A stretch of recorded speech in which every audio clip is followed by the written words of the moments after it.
That being said, we have a lot to get to today, so I'm gonna cut the music because I gotta run. I gotta run through the plan with you guys here. All right, I gotta run through this plan with y'all. Okay, so several things. What I'm doing today is I'm quite literally dissecting a wall of text. There was a post on Reddit talking about quickplay that I think is more than worth addressing.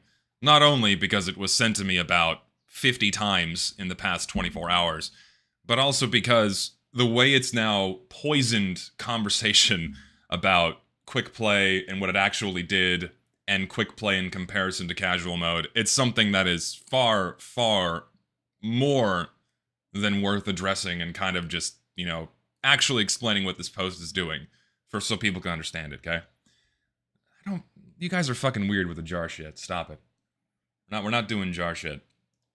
Okay, so how this is gonna go, there's gonna be no background music, first of all. That's the main thing. There's no background music here, because what I'm gonna be doing is I'm gonna be recording this, and then I'm gonna re-upload this as a cut-down VOD on the second channel, just as a separate video, so it can act as a better reference instead of everything being buried in a VOD on my live stream tab, okay? So that's the plan. Gonna record it, gonna cut it up, get all the important stuff into the actual video format and put that up on the second channel, okay?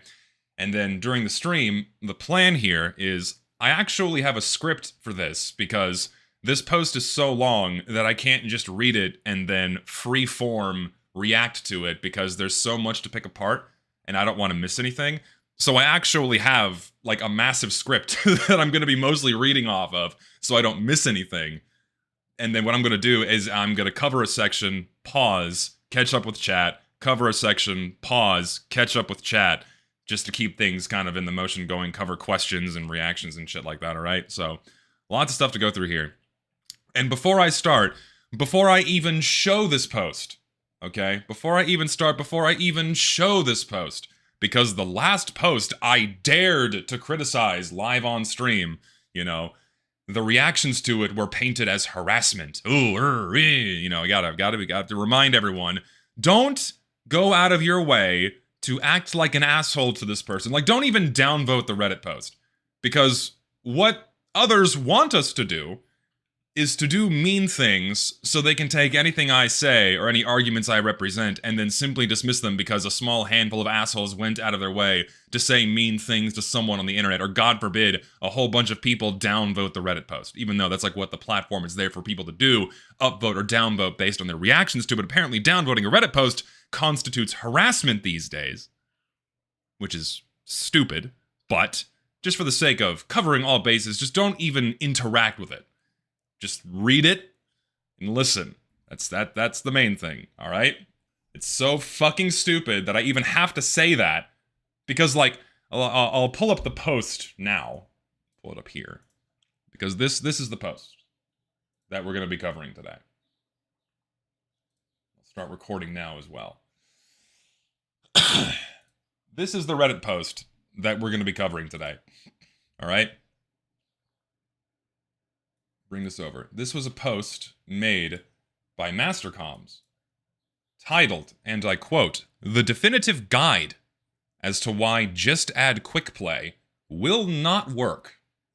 And this is quite the post with a lot of things to get through that, in my opinion, are more than worth addressing just to give a retort to a lot of what is said in this post. Some things that are, in my opinion, very vague or simply not true or creating hypotheticals that simply did not exist. It's more than worth picking apart here, because this post has once again done what every other post like it before it has failed to do. It fails to address the actual arguments that people bring up in favor of quick play and against casual mode. That's the motivation behind this. Alright? So, that being said, let me pull up my notes here, because I have a lot of them. We are. Get to the very top. People complained about me yapping, but this is a lot more yapping. I mean, it's so funny to me too. This is something I'll probably touch on again later.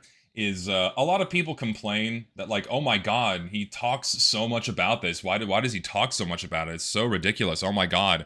And then of course you have like this other massive wall of text where it's like, oh my god, this is actually something worth reading and respecting. It's like, okay, come on. It's just stupid. If you can't handle a lot of reading, then you've clearly spent too much time on TikTok. Indeed. Is the plush gonna have a set of... I can't even pronounce that. I don't know. I don't know what the plan is going to be for the plush. So, again, once I have more information on that, I'll let you guys know. I'm just letting you know that it's potentially going to happen. I would like for it to happen, but we just got to see what the details are. All right. So, no, yeah, it's the whole I ain't reading all of that is indeed a low IQ and low attention span argument, typically coming from people that are not worth addressing in any capacity. So, that being said, I have my large list of notes here. All right, and before I start, just to offer a convenience to everybody that's going to watch this and they're going to see the VOD up on YouTube and think to themselves, oh my god, why is this 2 hours? I'll just give you a summary before I even start, just for those of you that just want the too long didn't read or too long did not watch of this post. All right, the too long didn't watch or too long didn't read is that this post from Mastercoms fails to justify or explain why a reversal to quick play or the removal of casual mode would cause problems for TF2 or why it will not work. This post, like many others before it, paint quick play as a non-option without really explaining why, other than it won't work, which in of itself is a foolish statement because for years, it did work. Quick play was a good, functioning system that provided a better player experience than casual mode did in almost every single way. This post instead basically describes why casual mode is definitionally a matchmaking system and why quick play is not definitionally a matchmaking system. This post entirely misses the point, missing the forest for the trees, if you will, that many players have been making, that we simply do not want TF2 to have a matchmaking system anymore. Period. And that when it didn't have a matchmaking system, the player experience was better. That's the argument that all of these posts miss. Mastercom also outright concedes at one point in this post, which we'll get to later, that the issues with quick play's algorithm that do exist could, and I quote, definitely be solved. That's their words, not mine. I'll just do a quick Control F right now. Definitely be solved. There it is. These could definitely be solved with quick play's algorithm. They concede that in this post. Additionally, hardly no one is saying that quick play is this perfect and flawless system.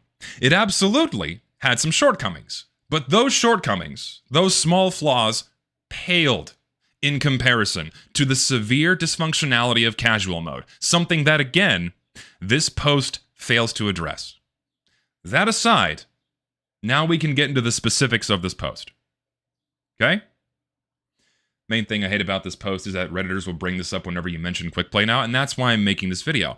Because this post is doing the exact same thing that it accuses others of doing, which I will get to in just a moment.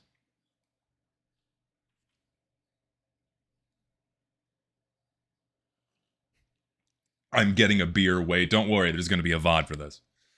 There will be a VOD. Oh, there's going to be an edited VOD up on the second channel. So, to begin, we're starting right at the beginning here. The plan here is I got a quote, and then I have my response, quote, response, quote, response, and after each block, I'll take a pause, look at the chat, and then we can keep going. To begin, the definitive guide to why quick play just won't work.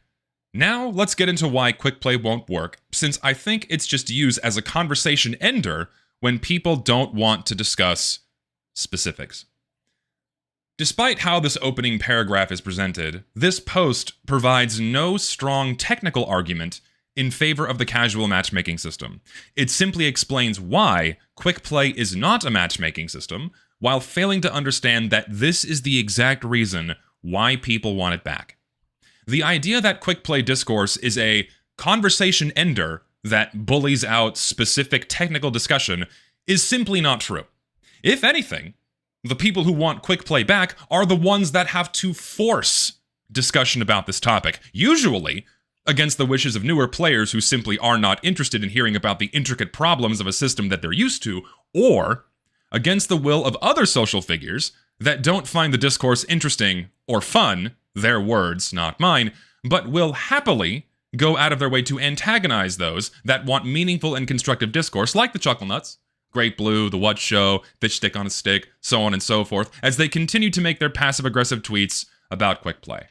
That's the level of engagement that we get.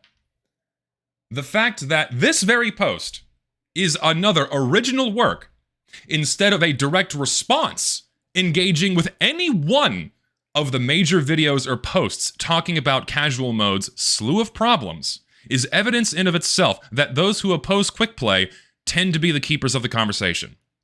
Because we make a video, we make a post, and there's no response, no engagement, nothing. We have to wait until they make a post like this. They control when and where this discourse is allowed to happen, because until the other side decides to finally engage with our points directly, no meaningful conversations are ever going to happen.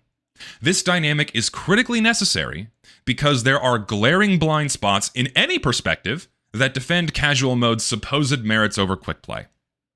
There is a reason why those who defend casual mode never engage in constructive or good faith critiques of it. They instead loudly disavow quick play itself for shoddy reasons and then disappear whenever pushback arrives.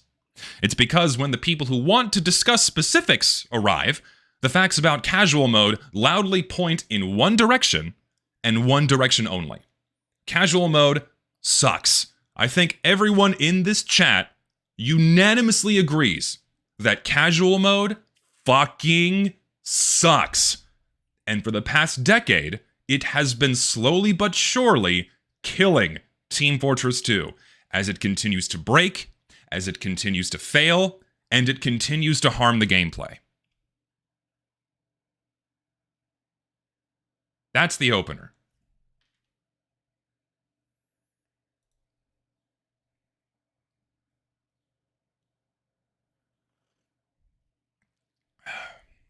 Find my place in the next one here. Yeah, I jumped around in the first paragraph, so it's a little bit out of order. Next quote. While I do understand and agree that matchmaking has issues that should be resolved, I think it would be much easier to tackle those issues more directly. There is no more direct way to tackle the issues with the matchmaking system than to bring back quick play, the quick play rule set, and the ability to join Valve servers via ad hoc connections. The issues that casual mode has, such as how it relies on an exploitable and overly restrictive party system, simply did not exist under quick play. Hence, the most direct way to solve casual mode's problems is to revert back to the pre-existing, pre-built, already coded, complete system that did not have any of these problems. While the most indirect way is finding new solutions, additional, new work on an inherently flawed system. That is the most indirect way of addressing these problems, when instead reverting to the previous system is the most direct way because the work is already done and it did not have any of the problems that casual mode has. Do we know if anyone has run this through an AI checker? It's not AI. Honestly, casual is the reason I haven't played TF2 since like 2019. Most of my 2,000 hours are in community servers. Yes, I believe that sentiment is shared across many other people. They are completely fed up with the system, and they're fed up with people not actually engaging with the arguments that we put forth about why this system is horrible and why quick play was better. Why is this Redditor even posting in defense of current casual if this guy doesn't play exclusively on Uncletopia? They're not posting this in defense of casual mode. They're posting this in a way to attack quick play without actually addressing any of the arguments we have against casual mode and why we favor quick play. And like I said a moment ago, they do this because if they actually engage with the arguments that we put forth about casual mode, everything they stand for just falls apart. And I agree, this post is so weird because quick play did work, while this post implies that it didn't. Quick play worked for years. It worked for multiple years and was a good functioning system. So even the implication that quick play didn't work or that it wouldn't work now is simply foolish. All right, let's move forward. The recent trend of repeating add quick play back just clouds the discussion and prevents productive conversation about new ideas and solutions or identifying what the actual problems are. The TF2 community should get a little bit better of talking in specifics. Really? Like, just reading this line again really pisses me off. I don't disagree that the TF2 community often struggles with specifics, but this very post demonstrates that issue more than actual quick play discourse does. Simply put, the discourse about quick play is not unproductive, and it certainly has not failed to talk in specifics.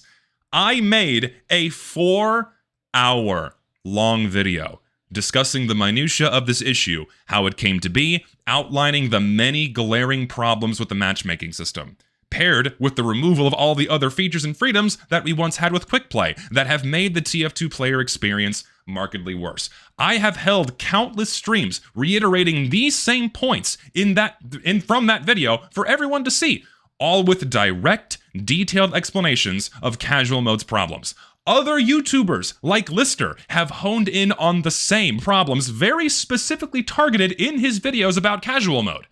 But all of these heavily detailed arguments from myself and other people have been pretty much left completely unanswered by the wider TF2 sphere.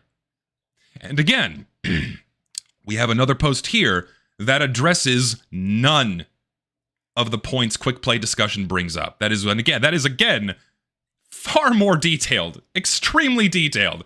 They just refuse to engage with those details. Now we can move on to the first section here. That's the only defense they have, the attack. They denigrate, gaslight, and insult quick players till the cows come home, but God forbid any of them defend casual mode itself. We must stop them. It's not a war here, but that's all. But that is kind of the reason why I wanted to make this, do this stream and put this on YouTube later on, is because that's the problem. They can't defend casual mode, but they will spend all day, every day attacking quick play, which is insane to me. All right, now we got to move on to the first section. Quick play's design is fundamentally broken. Let's get the big one out of the way. Since it's important to know that quick play just cannot be improved in response to changes in the same way that matchmaking can be, quick play, as a simple per-user server search system, is fundamentally broken, and this cannot be resolved. Unlike with a matchmaking system.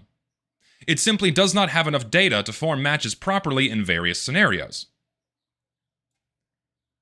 This opening block does not describe why quick play is broken. It explains why quick play is not a matchmaking system. It explains why quick play is not a matchmaking system, which is the entire reason why people want it back. It also contradicts itself by saying quick play can't be improved in the same way a matchmaker can be, but that doesn't mean it couldn't be improved at all. It would have to be treated as the different system that it is and not like a matchmaker, which is the entire point.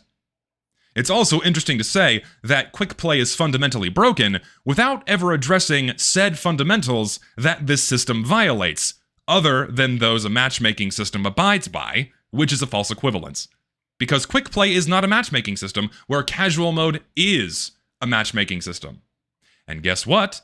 Casual mode is, at the most basic of levels, fundamentally broken, as it does violate the fundamentals of a matchmaking system. And now let me remind everyone as to why casual mode is a fundamentally flawed and broken system. As I have explained in my videos many times before, and countless times on stream, a matchmaking system only works when all players are allowed to connect and load into the server before the game starts, so both teams begin with the same number of active players. Teams are organized based on skill and are locked to their team and their game until it is over. Players are encouraged to not abandon their games with penalties, except casual mode does none of this. This is how casual mode worked on day one, as Valve fully intended, by the way. But since this went against how players enjoyed Team Fortress 2 for 8 years prior, they immediately made concessions that violate the fundamental principles for a matchmaking system. Valve made it so games can begin before all players finish connecting, because waiting on a matchmaker to find 24 players before the game starts results in ridiculous wait times, especially because Valve can't control the speed at which players load in, and if a player loses connection, well, guess what? You're going to be waiting indefinitely. They also allowed for players to come and go as they please, and reintroduced a half-functioning form of auto-balance in a failed attempt to keep team sizes even as people bail out of steamrolls. So, what do these fundamental violations of a matchmaking system result in? This ensures that more often than not, games begin with uneven team sizes, or without both teams having the same amount of setup time, which is crucial for game modes like Payload and Attack Defend. Meaning, out of the gate, one team will have a direct advantage over the other, either a setup time advantage or a raw numbers advantage, which kicks off a steamroll. Sure, this does not happen for every single game, and when it does, it's to varying degrees of severity, but it is easily the biggest problem with casual mode that simply did not exist before Meet Your Match. Once the steamroll begins, players on the losing team start bailing out. The matchmaking system loads in new players, but because it reserves slots on the team first before loading them in, those slots remain functionally empty until they arrive. This only prolongs the misbalance and therefore the stomp, causing for more players to leave, fueling a vicious cycle. Auto-balance then struggles to load in new players because the game first gives the matchmaker time to fill these vacant slots. You could make auto-balance more aggressive at filling these slots, but the problem is that the matchmaking system and auto-balance quite literally cannot be turned on at the same time. This is coded in the SDK, and you can find this yourself. I'll show this on screen when I cut this down into a video. Meaning, new players cannot load in until auto-balance is done doing its job. Or, auto-balance cannot do its job until the matchmaker gives up at finding players and turns off. Meaning, auto-balance either works instantly or not for an extended period of time, further prolonging misbalances. Then, after the first round ends, all the while the losing team is bleeding players, the losing team almost always has more players bail out. But the second round begins instantly, before new players finish loading in. The next round starts as a misbalance, rinse and repeat on round 1, and the game is over in minutes. Then, the server resets, everyone leaves, and the entire cycle repeats itself again. Anyone, all of you in chat right now, who play casual mode, experience this every single time you play casual mode. Do you not experience this every single time you play casual mode?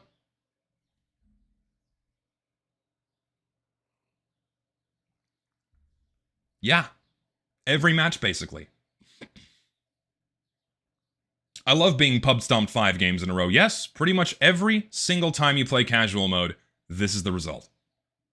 Always. And it is a pain in the ass. Moving on. Also, I missed a couple donations. I'll take a pause here to catch up on that. It's not a war, but nothing will get done until this tactic is countered because it's the biggest one they use. If it gets shut down, if it gets shut down, then things move on. I agree. That's why I'm doing this stream. I replied on Twitter about going back to old server rules and casual becoming a server-filling system with the server browser filling up mid-game. Master Carms replied by saying this would be the best outcome. Thoughts? I get to that later. Don't worry. I do get to that later. Pause. Because quick play server settings and a casual matchmaking system are fundamentally incompatible. These two things cannot coexist. And I'll get to that later. Okay. Now then, none of this is to say that quick play did not have steamrolls. It absolutely did. Because much like casual mode, the skill-based matchmaking system does not work, quick play set up teams at random. But the fundamental difference is that quick play had several differences. Tools to combat these misbalances. First of all, we had the team selection screen. You could only join one team if the other had fewer players. If both teams had the same number of players, then either team could be chosen. Slots on a team were not reserved before the players loaded in, meaning every single game, both teams began with the same number of active players with, at most, a maximum discrepancy of 1. Then, in the event of a server misbalance, we had team scrambles. If a team won 2 times in a row, as it is often with casual mode, the teams would be automatically scrambled. Or, players could vote to scramble the teams with a 20-minute cooldown. It could not be spammed if they wanted to scramble the teams faster. And what's funny is that after a server resets in casual mode, and after all the players leave, assuming people remain, players get scrambled around on these teams anyways. A casual mode server reset is basically a team scramble, just with a bunch of useless downtime in between. And yes, I understand, as do many others. Team scrambles are not a silver bullet for unbalanced games. We understand this. But they are far better than what casual mode has right now, which is nothing. Additionally, since there were no slot reservations on teams before players connected, auto balance could actually do its job, and it would not conflict with quick play. Then, we have the philosophical reasons why casual mode is a failure, and I'll keep this very brief because I expanded upon this more in my Meet Your Match video. Skill-based matchmaking systems do not work for a game like Team Fortress 2, where players are allowed to come and go as they please, games begin before all players finish connecting, you can change classes, weapons, playstyles, everything on the fly across a wide variety of map environments and team compositions. How on earth can any matchmaking system apply a skill rank onto a game as complex as Team Fortress 2 with team sizes of 12 and return anything that resembles a balanced game? It can't. And it never did since day one of Meet Your Match. Not once. I have given this exact same explanation countless times in my videos and on my streams, and never once has anyone attempted to approach this detailed explanation of casual mode's inherent fundamental flaws in any constructive way. In response to this, people who seemingly support casual mode and dodge the pressing issues we put forth, we only get other YouTubers posting petty, passive-aggressive rage bait posts, again like the Chuckle Nuts, or posts like these that just dismiss quick play as a bad system. Very clearly, Team Fortress 2 was not designed to have a casual matchmaker. Nobody, if you guys remember, you were there, nobody in the fucking TF2 community, not even competitive players, asked for a casual matchmaker. Casual matchmaking was not an answer to any existing problem. It was not a solution to quick play's supposed irrecoverable flaws. You want to know what casual matchmaking was? Do you want to know what casual matchmaking was? Casual matchmaking was a reaction. Casual mode was a reaction to Overwatch. A reaction to a new competitive esports phenomenon that Valve rushed out in a completed state. Make no mistake there, it was completed. Casual mode was functioning exactly as they wanted with day one, but everyone hated it. So, they quickly turned that functioning system that no one wanted into a broken, fundamentally flawed system that only met us about a quarter of the way back. And its forced addition causes countless complications that have been bleeding the game dry for about 10 years now. Team Fortress 2's player retention is through the fucking floor because of the awful experience that casual mode provides. The date TF2's matchmaking system was added has been so lovingly and popularly described as the day TF2 almost died. The fact that quickplay allowed so much more player freedom than a matchmaking system is why the demand will not go away. It doesn't matter if queue times are shorter. That's just step 1. The dysfunctionality across steps 2 through 25 has remained the same since 2016. Veteran players simply remember the earlier years of Team Fortress 2 and how much simpler the experience was before the automated hand of Valve was grasping the shoulders of all players and steering them into empty, transient matches. The fact that Team Fortress 2 has been forced to be viewed through this rigid competitive matchmaking lens is what has bled the game dry for 10 years. And it seems like that's what this Mastercom's post is doing as well, only looking at TF2 and also quickplay through a competitive matchmaking lens. This was a big part, a massive part, as to what led popular TF2 figureheads like Star and Muselk to leave the game entirely back in the 2010s alongside thousands of other players.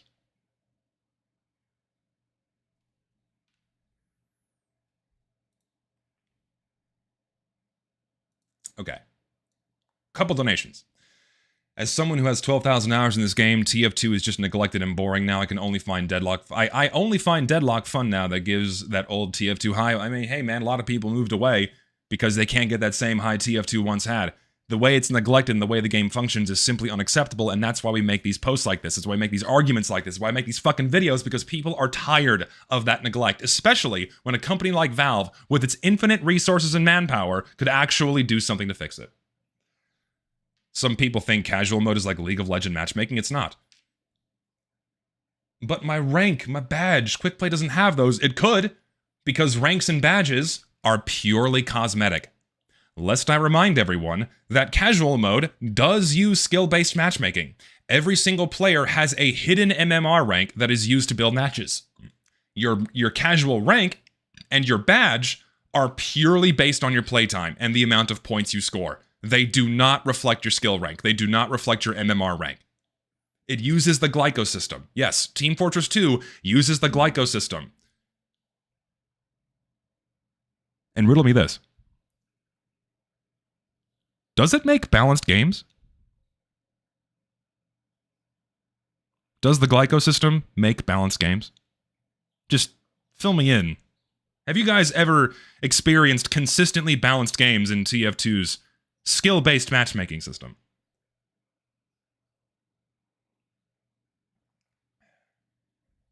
Fuck no. Fuck no. Nothing changed. The steamrolls never changed. They never went away. They only got worse because of all the player freedoms and tools that we once had got removed to facilitate a skill-based matchmaking system. We only got neato matches. It is pure raw luck. Exactly. It is pure raw luck if your game is balanced. Pure luck. MMR does not work. It only takes into account win-loss on payload, attack, defend. It's only a result of the second match and no stopwatch mode. Yeah, again, that's like another fundamental flaw in why casual mode uses skill-based matchmaking, when even the MMR with the Glyco system is like incompatible with how whole game modes score themselves. It's ridiculous. It does not work. We got a lot more to get through. I'm sorry, this is going to be a long stream, but that's why I wanted to do this. I wanted to do this because there's a lot of shit to cover here, and I want to just pick this fucking post apart, okay? Okay, moving on to the next quote. Trust me, I don't do this the entire time, because going through every single line will be here for like a week. But I'm hitting the major points here. Matchmaking, where does this end? Fun game. We'll just highlight this. I'm blind. I'll just read it. Matchmaking systems are much more flexible since they can take into account a pool of players currently looking for a game, and their desires and what maps they want to play, as well as various other statistics. Quickplay, on the other hand, can only score each server for a single player. This creates issues when trying to get a clump of players into the same server to create a playable and fun game. I love this one. I really do love this one. It's good that this part right here finally acknowledges that matchmaking and quickplay are separate systems, but no part of this post right here holds up to any kind of scrutiny. First, the argument that matchmaking is superior because it can factor in pools of players currently looking for a game. Guess what? This was not a problem with quickplay. Quickplay was responsive enough, right? Quickplay was responsive enough in that you generally didn't have groups of players sitting around in the ether waiting to start playing the game. Because they, just started playing the game.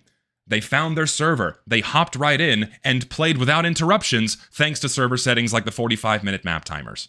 Games weren't so short that servers weren't resetting so often that you had these clouds of players waiting around to get into the next server. Under quickplay, you didn't really need to spend any time waiting for a system to calculate you into a queue, unless you wanted to. You could just open the server browser and join whatever server you wanted directly. So this point from Mastercoms is actually airing out a weakness of matchmaking. It spins the fact that it consistently creates a pool of non-players as a positive, simply because it eventually sorts out the problem, which would not even exist if quickplay had not been removed in the first place. Quickplay simply didn't have this issues of players being confined into a queue if they wanted the official Valve server experience, and TF2 is undeniably better off for that. As for the implication that prior to matchmaking, players didn't have jurisdiction over what maps they wanted to play, this is completely false. The community server browser, for those who remember, made it markedly easier to find and connect to a server running the map of your choosing. Far more flexible than what casual mode allows. With the server browser, you could pick servers not only by map, but by ping and by player count. So you could more easily organize play sessions with or without as many friends as you wanted to, on whatever map you desired. Players were not subject to a black box matchmaker deciding what server and map was best for you. Players had the autonomy to choose everything. Now then, this is the crux. This is the only angle that people who support casual mode have against us. Yes, the quick play menu itself did not allow for single map queuing. That is perhaps the sole small upside that casual mode has over quick play. But the option to find the maps you wanted in the server browser still existed. You could simply type the map name you wanted in the browser and it would pull up hundreds of servers. And on top of that, the overwhelming majority of players queue for multiple maps within a specific game mode anyways in casual mode, not just one. They do want variety, which is what quickplay provided. Map selection is more so about omitting specific maps, usually the shit ones that players do not like, and retaining the good ones. The problem is caused by map bloat, and not the system that is used to put players into servers. Then, the quick play menu itself allowed for players to have even more agency than just game mode selection, because for those of you that remember, we had the advanced search settings. You could curate the experience using additional controls. It allowed players to control variables like no random crits, random damage spread, respawn times, max player count, and whenever they were interested in community servers or strictly Valve servers, you had the choice to queue for just Valve servers or Valve and community servers. All of these options, all of these freedoms were removed with the introduction of the matchmaking system in 2016. One sec. These advanced options could have been expanded further to include more alternative ways to play, like versus Saxton Hale, like prop hunt, what have you. But instead, because we got casual mode, we now have community efforts to get them added into the base game in an inferior and broken form, mind you, because they have to abide by casual mode's rules just for a paycheck. You also had the Show Servers button, which presented you with a list of servers tailored just for you based on your advanced search settings, and you could choose the specific server running the map you wanted to play on with a ping and player count. All of that information was there and was not hidden from you, unlike casual mode. Doesn't that sound awesome? Doesn't that sound fucking amazing in comparison to casual mode? Instead of being automatically placed into a map at random with an undetermined amount of players and undetermined ping, say you queue for 10 payload maps, but the game would first show you the list of servers before connecting you in. So you could pick your preferred map, not just option 2 or 3 at random, and you could look at the ping and the player counts and then hop right in. Yes, quick play, actual quick play, the system itself, not the server rule set, that did that for you. We want not only the old server rules, but also the old system. These two things come hand in hand. That's why we say, bring back quick play. It encompasses everything about how the previous system used to work. Not just the server settings, not just the server browser, but also the quick play system itself, which gave players infinitely more autonomy and infinitely more selections to curate the experiences that they wanted. And it provided higher quality games. Even if you insist, fish stick on a stick, even if you insist that the server browser's map function isn't enough, and that specifically single map queuing is integral, essential to TF2 survival somehow, it is undeniably obvious that adding such a functionality to quick play would be infinitely easier than fixing all of casual mode's problems with dozens of additional changes, and even then, casual mode would still pale in comparison to the player agency that quick play provided. Again, because I have to repeat this, I have to say this again. No one is making the argument that quick play is perfect. Everyone is making the argument that casual mode is infinitely worse than quick play. That's what we're saying. Hence, a complete reversion to the system, even without any changes, is preferable than sticking with the system we have now. This post does not address that argument. No one else anywhere in the fucking TF2 sphere ever addresses that argument. We only get posts like this that avoid said arguments and try to paint quick play as somehow worse than casual mode. That's all we get. Now listen. Why don't we just improve what we have now? Because even if we tried to improve the system we have now, it would still not reach the level of player freedom and autonomy and higher quality that we used to have. All of the work for quick play is already done. The code is done. Valve just has to put it back. There would be practically no need for additional work at all. And even if there was a need for additional work, it would be far less than Valve hammering Lord knows how many more changes into this fundamentally flawed and broken system. That's why it's easier to go back to quick play and not keep hammering on more improvements to the system we have right now. It's ridiculous. Not to mention, all of those improvements usually boil down to just making casual mode function like quick play. So why not just go back to quick play? And add a map selection, because it's the one thing people would miss. Now listen to the point here. The point here is that TF2 was healthier when Valve servers operated like public community servers, with the original rule set and ad hoc connections. The idea that this is something that can be reconciled with a matchmaker is simply not true. Like I said earlier, these two things are incompatible. You either have servers that you can come and go from as you please, or you have a matchmaker that doesn't even make good matches, segregate you from your friends without even allowing you to play with or against them at will, something that you could do with the quick play rule set. Slot reservations, which are a requirement. Slot reservations are a requirement for matchmaking systems, are fundamentally and functionally incompatible with direct ad hoc connections. Because slot reservations would conflict with a player trying to hop in. Oh, I'm trying to connect to the server. Uh-oh, it got reserved by the matchmaker. Why else do you think they turn them off?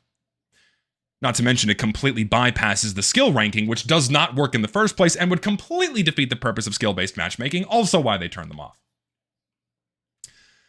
The only time you can directly queue for a server within casual mode is when you try to join a friend's ongoing game through the party system. But this is not an ad hoc connection. Guess what? It still puts you into the same matchmaking queue as everyone else. And everyone ahead of you in that queue, even the people not queuing for that specific server, but they are queuing for the map your friend's playing on, they will be placed into that game before you. Moreover, ad hoc connections defeat the purpose of organizing teams based on skill, which was the whole point of casual mode in the first place, which, as we all know, simply did not work.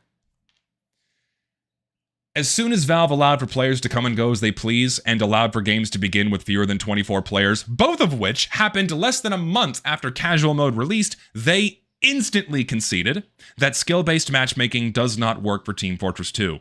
So, why not remove it entirely in favor of the system that gave us the freedom of ad hoc connections and the infinitely greater player autonomy via the quick play search menu?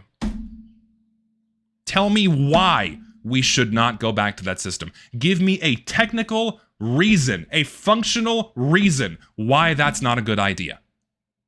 You can't. You're only going to see refutations in regards to optics. Oh, people don't know the system. Oh, people aren't familiar with it. That's why we make these streams. That's why I do these videos, is to educate people. Anyways, there was a couple donations that I missed. Let me look at them. We're at the next pause. Jerkmate matchmaking is better than casual. I hate that. Every how to fix TF2 discussion I see is essentially let's pour enough sugar in the turd until it doesn't taste like a turd, instead of why don't we get something that isn't a turd that already exists, mind you. The code is there. Casual mode killed coaching. I miss helping new people. Casual mode killed a lot more social aspects of Team Fortress 2 than that. Because most games are so short, you're not really given enough time to interact with people. You're not really meeting new people. Games are so transient and short that you're not given enough time to interact and have fun with people. Boom, bang, you're never going to see those players ever again. Unlike how the game used to operate, where you had up to 45 minutes of fun in your server, uninterrupted. Guess what? That's going to naturally encourage people to talk to each other. That's gone too.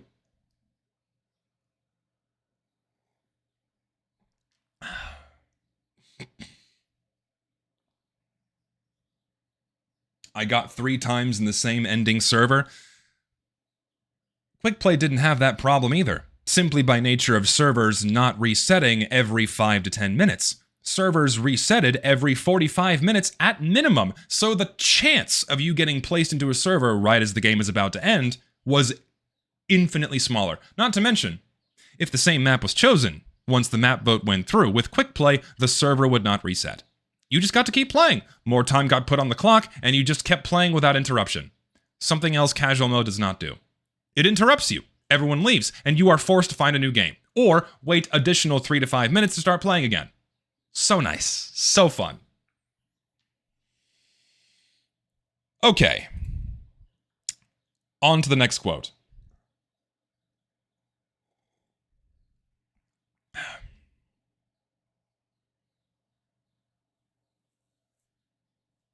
Yesterday, I was not able to join community servers because the maps would not download, and thus I would get kicked. Has anyone else reported this? That's an issue with the community server you're trying to join. Such a snappy system, India. I gotta turn my heater off to get a little warm in here. It's been a very chilly day today. Been a very chilly day here in Texas. Okay. On to the next part. Because Quickplay is optimizing on a per-player basis, it will often get trapped in local optimizations dependent on ping, spreading players out across servers much wider than intended. This is a clear and present issue with server seeding, which we'll talk about later, but it was a very common complaint that people had with Quickplay back in the day, is how it had the tendency to not fill up servers properly, or how it would dump you into an empty server and you'd have to sit there awkwardly for 5 minutes, waiting and hoping that Quickplay would pick up on your server. Not only, for the record, were these issues with Quickplay heavily improved before its removal, primarily being present before 2014 and largely being addressed after 2014, casual matchmaking still has these exact same problems. None of the supposed problems with Quickplay went away when casual mode was introduced. They're all still here, and are heavily amplified by the matchmaking system. How often are all of you guys, let's do this right now, how often are you guys often placed into a half-empty or completely empty server because the server just reset? How often are you playing in a half-full or server missing players? How often does that happen to you? It happens all the time. And I hate the way this post writes this. It kind of carries the implication like, oh my god, this is so much worse with Quickplay, when if you just play casual mode, this happens all the time. How often are you playing in a 12v10 because 2 people lost connection and the slots get reserved for an indefinite period of time? How often do a bunch of players drop out of an ongoing stomp, creating a team misbalance that auto balance doesn't sort out right away? And then you're at the mercy of the matchmaker to find new players. Man, it's almost as if though Quickplay had heavily resolved those problems, and then casual mode came in and just made them worse. So, despite all the technical jargon in this section, no part of this post right here registers as a legitimate and meaningful point in favor of casual mode or against quick play. Quick play did indeed have a put you into an empty server problem early on before it was fixed, and it was fixed. Sure, it wasn't perfect, I'll concede that. Very rarely you'd get put inside of a partially empty or an empty server, but casual matchmaking has a put you into an empty server problem right now. And it is far, far worse than it ever was with quick play. Far worse than it ever was with quick play. The worst part is when server becomes half empty if it wasn't already because everyone leaves due to a stomp. Yes. Something else that did not happen with quick play and the old server settings because guess what?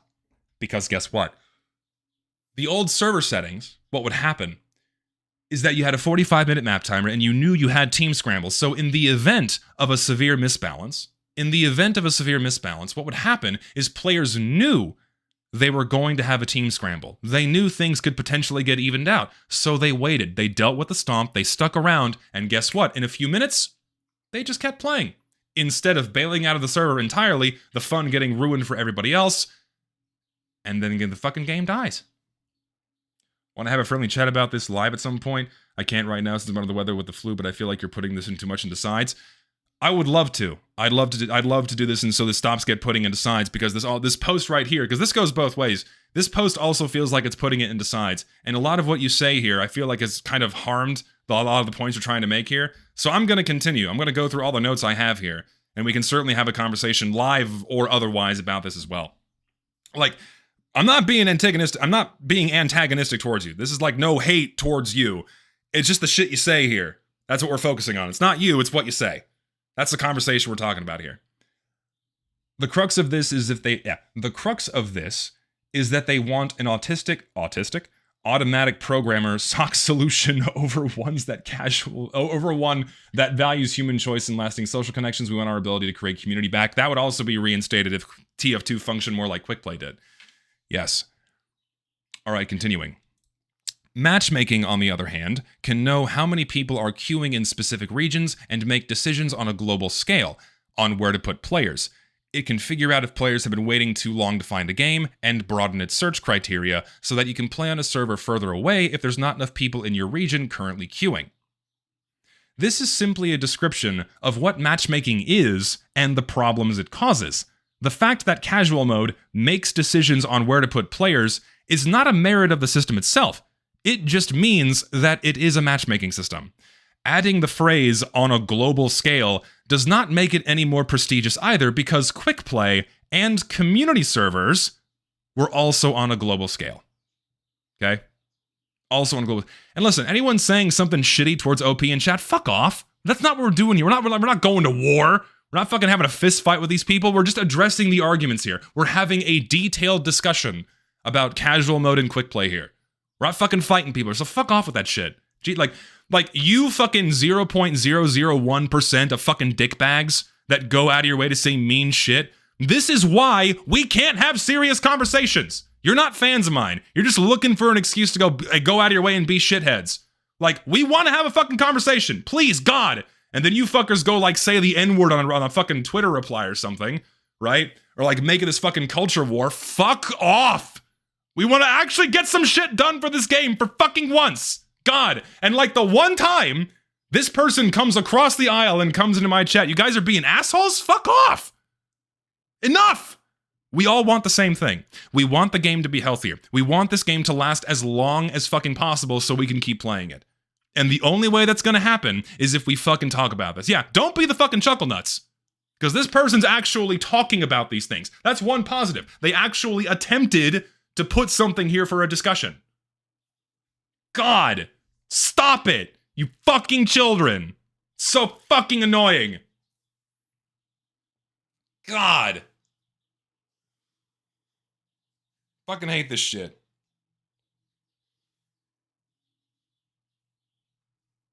Zesty, get angry or I'm so close. You have an issue. That's very... They have a parasocial fixation on my emotional state, and I'm very concerned for your well-being. It makes me uncomfortable.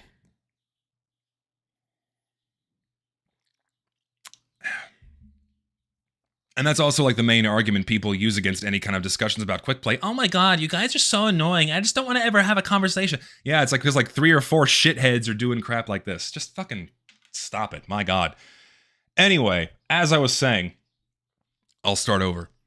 This quote right here is again simply a description of what a matchmaking system is and the problems it causes. The fact that casual mode makes decisions on where to put players is not a merit of the system itself. It just means that casual mode is a matchmaking system. Adding the phrase on a global scale does not make it any more prestigious either, because quick play and community servers also existed on a global scale. With the server browser, you had access to all servers around the world at the click of a button, and you could choose the one you wanted to. As for quick play, for those of you that did not know how quick play works, the way quick play works, and something that is not mentioned in this post anywhere, is all quick play did was refresh the server browser in the background, client side, without needing to connect to a master game coordinator in order to choose a server. That's all it did. Hence, it was quick. It would then place you into a server running the game mode of your choosing with low enough ping, considering all servers at a global scale as found in the browser. But even then, that's not completely true, because quick play never needed to load every single server in existence to find you an ongoing game. Additionally, the fact that the system has to figure out if players have been waiting too long to find Additionally, the fact that the system has to figure out if players have been waiting too long to find a game is again a problem that is unique to a matchmaking system that did not exist when players had the agency to connect to Valve servers through the server browser. The fact that the system has to put players into a farther away server is also a unique problem to matchmaking. Again, prior to matchmaking, you could do all of this manually if you didn't want to queue, and you were granted far more control and agency in curating and picking the experiences you wanted if you did queue, other than individual map selections. Like Joseph Sneed right now. Is that really necessary? Come on now. Formerly Chucks. Come on now. Come on now. Master Comms is chill. I've spoken with them directly before. I got no problem with them.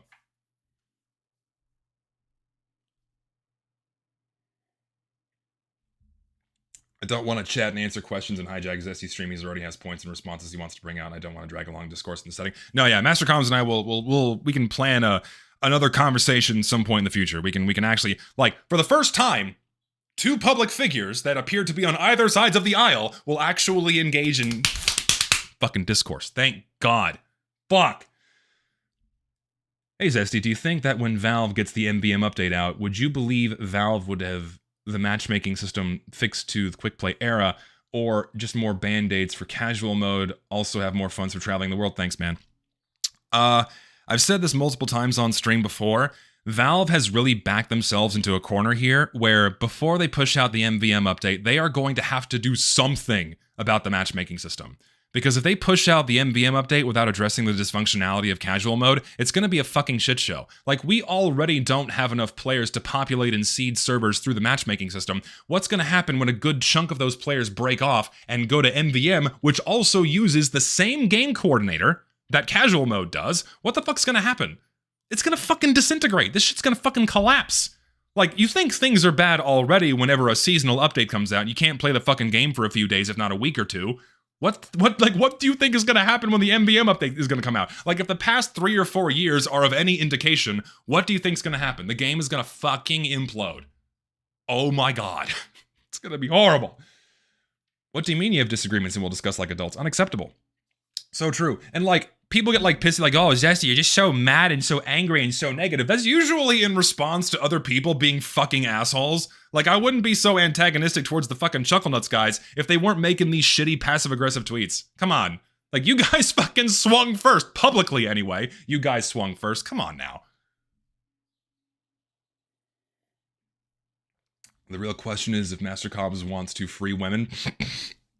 We'll have to hit that very important point whenever we talk, because I think everyone would love some hashtag free women. Can I get a hashtag free women or POG in the chat, please?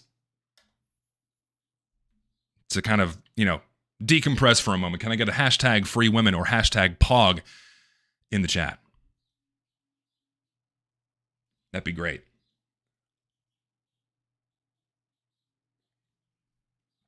So stupid how these are memes in my fucking channel, man. God almighty. It's so Wheezy, we blame you for the free women one. Good God. We blame you, Wheezy, for the free women. The fucking pog one, that is never going away because I just find that shit so funny. I'll explain the context behind that another time again because it's just so fucking dumb. Oh, God. Anyway, moving on to the next part of the post. I could go on and on. But I wanted to just highlight this fundamental flaw in this section, and I will get to more of the specific problems later on. Just to understand that quickplay fundamentally has flaws which cannot be fixed due to information gaps in how it evaluates and scores players per server, or servers per player. Matchmaking has near perfect information and awareness of the entire queuing population. Again, a queuing population was not a factor that needed to be meaningfully considered prior to a matchmaking system, because people who wanted to play could just simply join a Valve server directly, instantly. And do you know what else has near perfect information and awareness? The server browser. What else does it have information on? The player population. All of the information is there. The show servers option was also in the quickplay menu, and that information, that perfect information, was also there. It's the same information that every single player had access to, readily available for everyone, so they could curate their own experience. And whatever information that quickplay omits from its searches that casual mode somehow uses, didn't result in a lower quality experience. Again, this post does nothing to address the argument that casual is worse than quickplay. Access and usage of more information doesn't automatically make casual mode better. In fact, it seems to have made it worse. Hashtag free pog women, so true. Hashtag free pogs, God almighty. Free women. So say the father, Joseph Zesty Seed. I think you meant to say Sneed on that one. I don't know about having a last name of Seed. Sneed works a bit better. Holy moly. Anyway. Alright, now we're moving on to the next section, entitled, Quickplay's algorithm is not that great. Actually, hold on, I missed. There's one more line. I didn't cover this line right here. This is also important. This is why Valve made a quickplay 2.0 beta, which used matchmaking instead of the server search system. People don't really remember this because they probably didn't play it back then, but this was the true precursor to what would eventually become casual mode. Yes, the quickplay 2.0 beta was indeed created to help friends join together as a precursor to the party system, but here's the thing. It was dramatically different from the current system because it was purely client-side. It allowed players to search for servers and connect to them via ad hoc connections, which is no longer possible. This would be the quickplay equivalent of a party system. If the point to bring this up was to say that the current system should be more like the quickplay 2.0 beta, then I would agree, because that quickplay 2.0 beta is antithetical to how the modern casual matchmaking system functions, and it would essentially, just be quickplay with a group invite mechanic. But I very seriously doubt that's why this was mentioned. This was likely brought up for the simple novelty of mentioning something obscure in TF2's early years without any thought given to how it actually undermines the rest of the points in this post. It's often stated or implied that quickplay fans simply dismiss someone that is played for less time than them, which many of us do, but only in the context of people who comment on quickplay as if though they were there to experience it, which they were not. But on the other side of this aisle, there's clearly this casual smugness and elitism that other people hold, saying that people don't remember how bad things actually were because they didn't play back then. Come on now. You know why people don't remember the quickplay 2.0 beta? You remember why people don't remember this shit? It's because it was bad. It's also because it was a beta feature that was tucked away with a tiny button that no one used, but more so because it was not needed. The quickplay 2.0 beta was not needed because players had little to no issues playing with or against as many friends as they wanted to, thanks to the freedoms that we once had. The gist of what Mastercoms has said so far basically boils down to the fact that quick play is not a matchmaking system, and that casual mode produces even more problems that are here, described by Mastercoms as the irreconcilable flaws. I can't, let me go back. I'm still fucking got snot. Let me restart that. The gist of what Mastercoms has said so far boils down to the fact that quick play is not a matchmaking system, and that casual mode produces even more problems that are herein described by Mastercoms as the irreconcilable flaws of quick play. The only way they attempt to justify their claim that quick play is fundamentally broken is by simply describing all the ways that removing it would mean that TF2 no longer has a matchmaking system.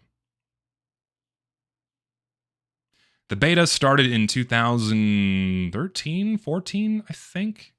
I don't remember exactly. I mentioned it in my fucking Meet Your Match video. I believe it's 2013 when the Quick Play 2.0 beta started being experimented with, if memory serves. But it might have been 2014. I don't remember exactly. Someone will have to fact check me on that.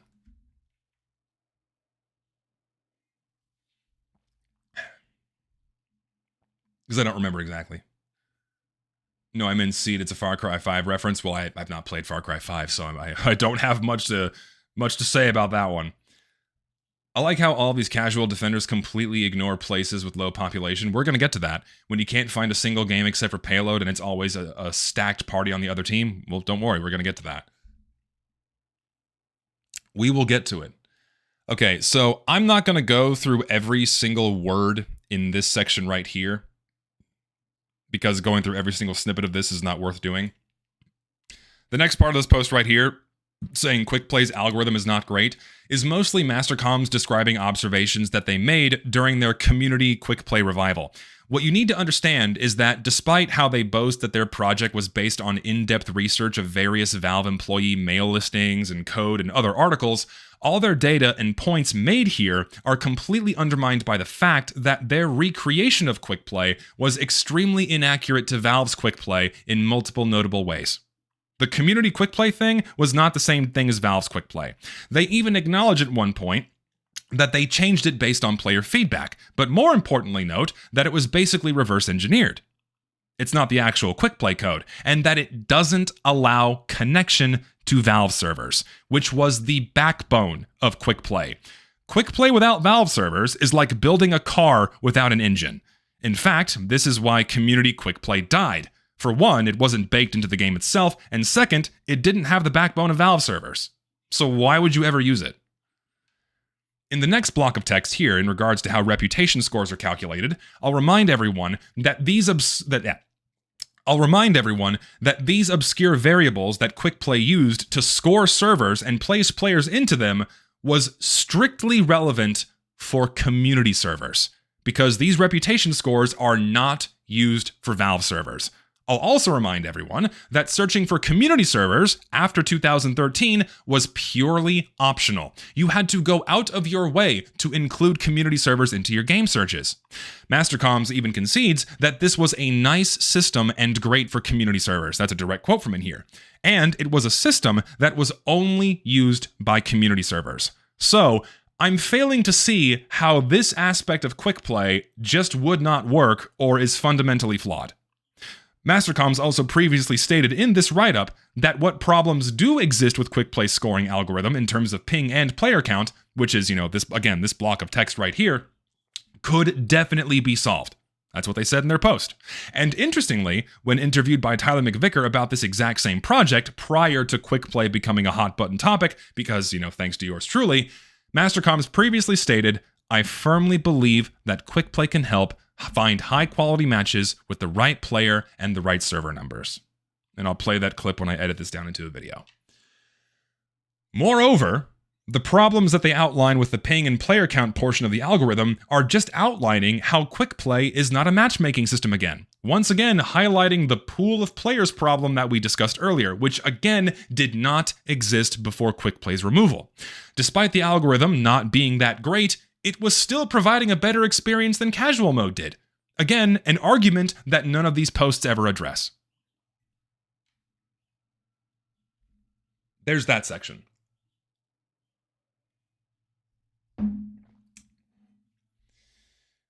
Having quick play for community specifically would be awesome. I think we all agree. The problem is that Valve servers are not going to be a part of it, so no one's going to use it. Like, we already have community quick play in there. The problem is that most people want to experience pure vanilla Team Fortress 2.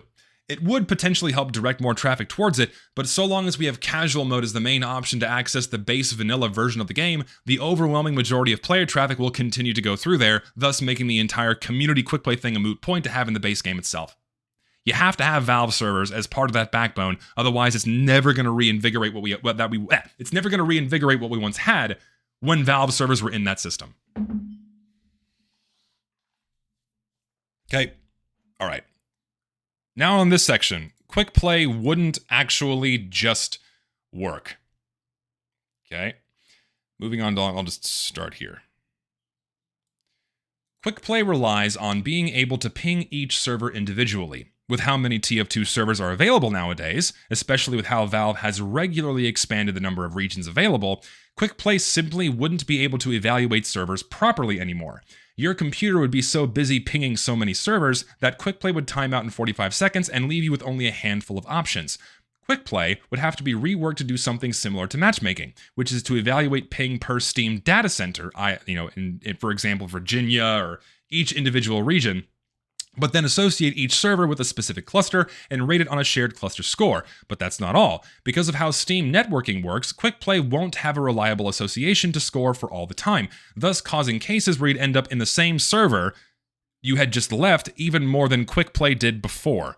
Yippee. So then you'd have to do more reworking to use the server Steam IDs rather than IPs, and after all that's done, there's still more things you'd be missing out on that people enjoy, modifying ping limit, choosing maps, partying with friends, etc. First of all, like I mentioned earlier, quick play never needed to load every single server in existence to find you a match, as this section implies. It almost always found you a server in less than 15 seconds. You can go back and watch any old game footage yourself. And right now, go refresh the server browser. Start your game, refresh the server browser, and watch for yourself. How many servers popped up for you? It's going to be hundreds. Hundreds of servers instantly. Did your computer fail?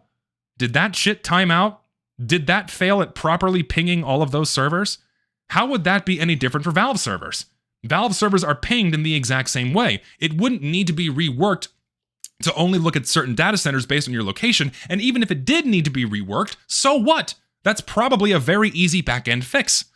The fact that there are more Valve servers in the present day is also offset by the fact that there are far less community servers. Moreover, if the community server scene revived and we had too many servers for the browser to even display, or even if there were simply too many Valve servers to display, that doesn't sound like a problem to me. This sounds like we have more servers than we need to choose from. As for getting placed into the same server over and over again, they once again have no evidence that this was an issue suddenly becoming worse if quick play was reinstated. It's an assumption. And that really doesn't sound like that complex of an issue to fix. Not to mention, getting placed into the same server that you just left was not a widespread or pervasive issue that is significantly noted anywhere in the game's history. In fact, getting placed into the same server over and over again was a problem that casual mode had before Valve stepped in to fix it. For some reason, this post implies that it's too large of an issue to address, an issue that Valve already addressed with casual mode's worse bloated system. In the next section, titled Quick Play Cannot Properly Put Players into 12v12s, take a pause here. Yeah, and casual mode still has that problem of putting you back into the same server, so it's not completely solved. Also, yes, servers are supposed to be ad hoc, meaning they appear as they are needed. Not to mention, you don't need to load every single server in existence. Like right now, hold on, let me pull up this image. Did I save it on my computer? I did not. Hold on, let me find it. Let me find it. Give me a second. This is worth showing. This is worth showing. Let me pull it up here. Someone made a very cool tool that shows you how many Valve servers are live right now, which is actually pretty fucking cool. This is a very blurry screenshot. I don't know why the resolution is so shit, but it still serves the point. Someone coded up a tool that shows you all of the Valve servers that are on right now. Go back to my desktop here. Pull this up, bring you back. There we go. Desktop. There we go. So, someone made a tool. It's not public yet because running it publicly is not possible without like showing your personal information. As of right now, today, there are 17,462 Valve servers, but only 635 of them are active.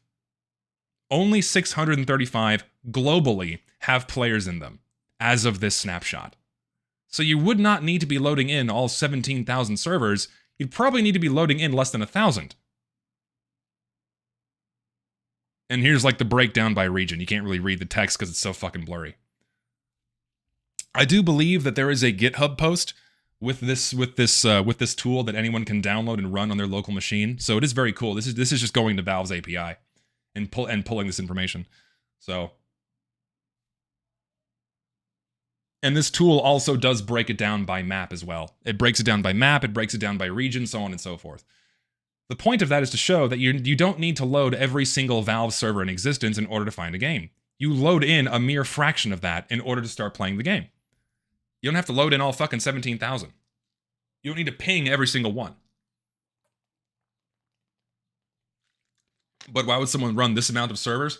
I think the reason why Valve has that many TF2 servers is because it's piggybacking off the same backbone that Counter-Strike uses. And since Counter-Strike has like 2 orders of magnitude more players than Team Fortress 2, they figured, hey, if we're gonna expand our server regions, they may as well do it for TF2 as well. And so they just kind of got piggybacked in once they did the same thing for Counter-Strike. Because all the infrastructure's already there, and like having the additional TF2 servers that aren't actually running, it doesn't cost Valve that much extra money if they're already paying for the infrastructure for Counter-Strike.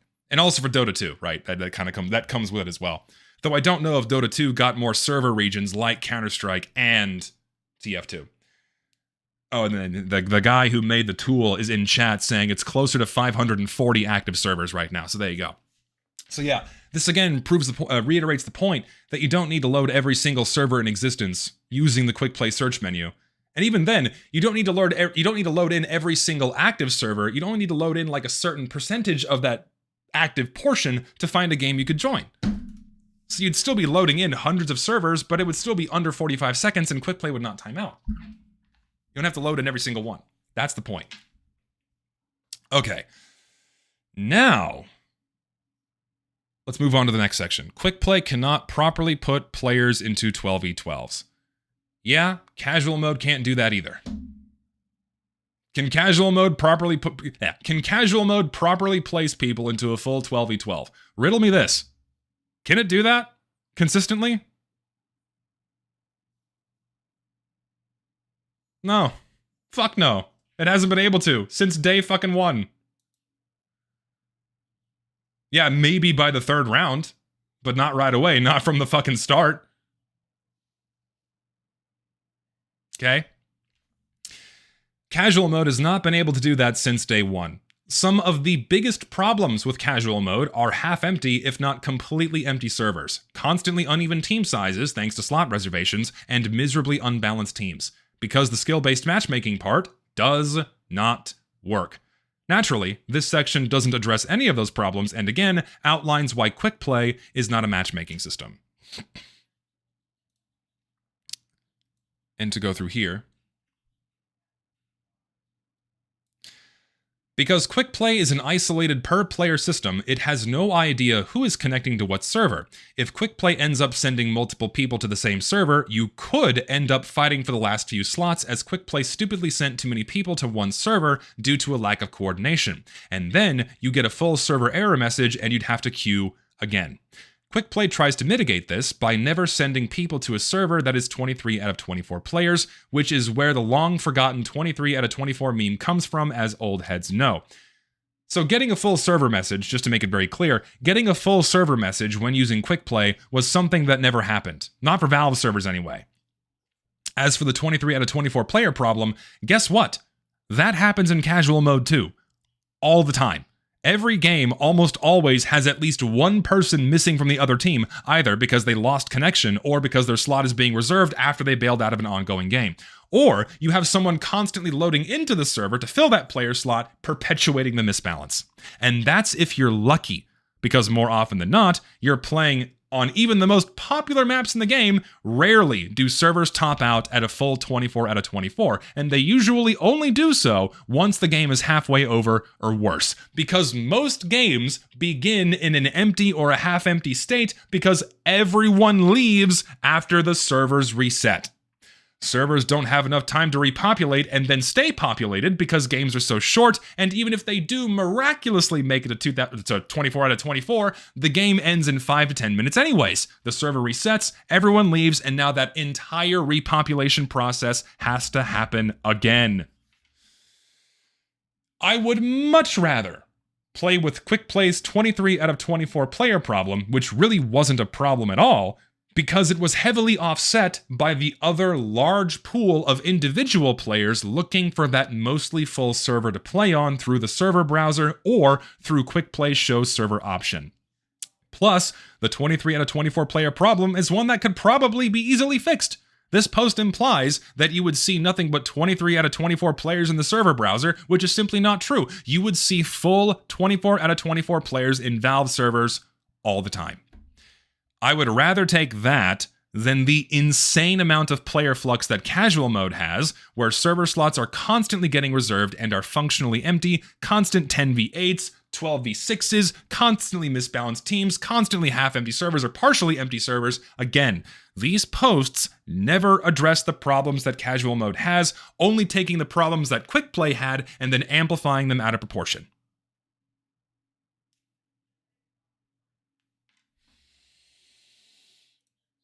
Besides it being funny that quickplay literally cannot make a 12v12 on its own, this avoids the worst and most immediate way players could experience this issue. But even if 3 people use quickplay at the same time and all join a 22 out of 24 server, one of them will get fucked. And imagine how bad this problem could be if hundreds of players are using quickplay at the same time. So another quickplay fail, and this is just one player queuing. Now imagine trying to integrate the party system into this. Old heads will remember. All right, I stopped there. Hold on. There. Okay. Hundreds of players were using quickplay all the time, and this was never a problem. Ever. It made full servers all the time. We have infinitely more partially empty servers now as a result of casual matchmaking. Okay? Now imagine trying to integrate the party system into this. Old heads will remember that the song and dance of hoping that quickplay will put you into a server with enough slots for your friends to join, giving up and then just going to the server browser to find one, and then hoping you can get your friends into the server or join off of them before the slots fill up. That's such a good experience, right? Compared to casual mode's party system? Yes, it is a better experience. First of all, Mastercoms has presented this scenario that basically never happened. When you knew that you wanted to play with friends, you didn't have one person use the quick play search and then have everyone else pray they can join their game. What you did is you used the show servers option or the server browser to find a server with enough slots automatically and then jump right in. This consistently let you play with as many friends as you wanted to, with no limit of 6, and without needing to wait for another party of equal size. Also, searching for the same maps you are just to start playing.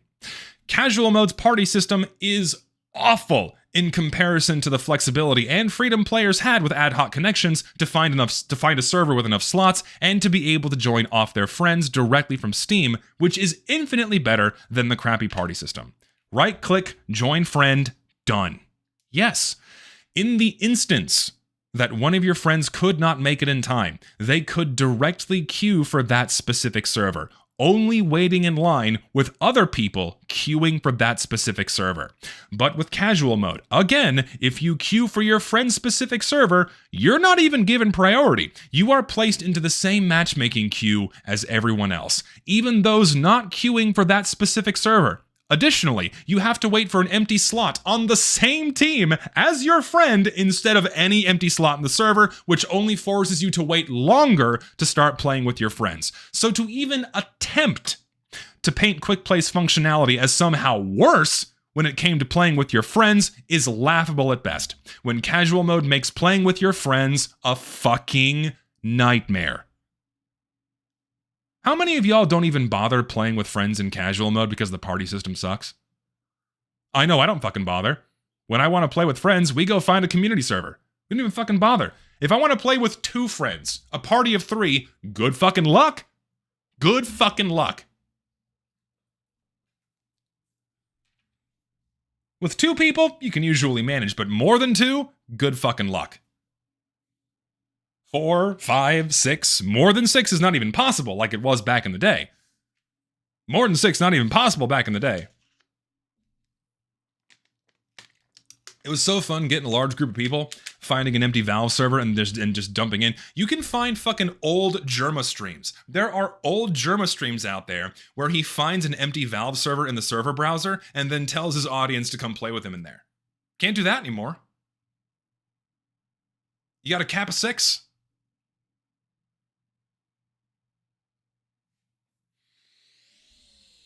Okay. So why not add the party system from casual mode into quick play and simply find a server with enough slots for the whole group? Well, as we discussed earlier in this section, quick play cannot even reliably settle on finding a server with slots for even just 1 player searching. It now has to do a stupid hack where it reserves off 1 player and keeps servers of 23 out of 24. Now, imagine how it would struggle to scale this hack up to accommodate parties. Now it has to reserve off more and more slots, and you'd have to join a basically empty server if you had a party. And this isn't even considering the fact that other people would also be partying, and thus there would be even more competition for slots. People would get randomly split off from their party, and then the party would have to all leave to go play somewhere else because half their party didn't even manage to connect. How embarrassing would it be if you just want to play with your friends? Matchmaking resolves this rat race by actually intelligently reserving player slots in advance for people to connect. Matchmaking also, of course, can form 12v12 matches as it's designed to do so. Once again, we have Mastercoms relying on a hypothetical about problems that never existed with quick play. No one ever complained about how hard it is to play with friends until after Meet Your Match came out. No one had any real issues with joining a friend's ongoing game or coordinating with a group of friends until the party system was introduced. In casual mode, how often do you have to re-queue with your party just to get a fresh match because you have 1 new friend added to your party that is never placed into your game? How often do you have to do that? It fucking sucks. Once again, we have subtle problems with quick play that are massively amplified by the existence of a matchmaking system and a party system. Matchmaking and the party system don't really solve these problems either, because they're already here right now. These problems are here right now. We already compete for empty slots, because the game not only has to keep queue times low, but match parties of equal size searching for the same map. We already have to find a new game when 1 person can't get into our server, far more often than we ever had to do with quick play. We already get placed into an empty or a half-empty server once our parties get too large, because they have to find not just 4 for your party of 4, but 8 on both teams to accommodate that search. Again, why are these far worse amplifications of these problems in casual mode never addressed in these posts? Ever. Moreover, the slot reservations cause infinitely more problems than they solve. Sure, it gets everyone in your friend group in the same server at the same time, but at the cost of problems quick play never had before, like longer queue times, increasing exponentially if you want to play with more than just 2 friends, queuing into empty or half-empty servers because both teams need the same number of empty slots instead of enough empty slots for just 1 party. Because with a quick play party system, you would not need to wait for another party of equal size to play with you, because you would all just join into 1 server that has enough space for you. You'd get divvied up by the team selection screen, and you just get to start playing. Then the other problems with Then we have other problems with slot reservations that manifest, like players losing connection or taking varying amounts of time to load in once they establish connection with the server, further prolonging misbalances. Again, why are these problems with casual mode never addressed in these posts?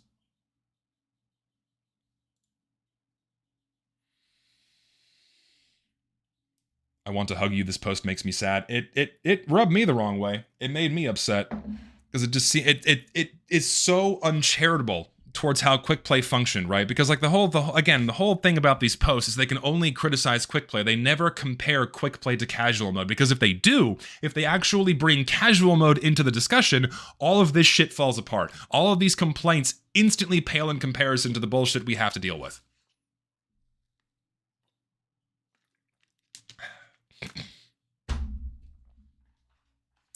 Playing with friends is just begging them to have them auto-balanced anyway, so actually playing together is a rarity. That's also true.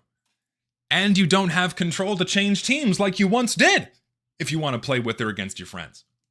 That's also gone. Also gone. If I can take your attention for a second, I've had shorter wait times playing with my friends by simply not partying up and queuing for the same map. I wish I was kidding. That's fucking sad. You probably live in a low population region, or you like queue for like a less popular map so you all get placed into it. That's fucking crazy. Okay, here's a quick section that I can just debunk. Now we have the section saying quick play is actually worse for map variety than matchmaking. I have one image that immediately proves this wrong. Here is the player distribution for all maps in Team Fortress 2. 75% of player traffic, 75%, goes through the top 25 maps in the game. Does it look like casual mode is good at distributing players across all of the maps in the game?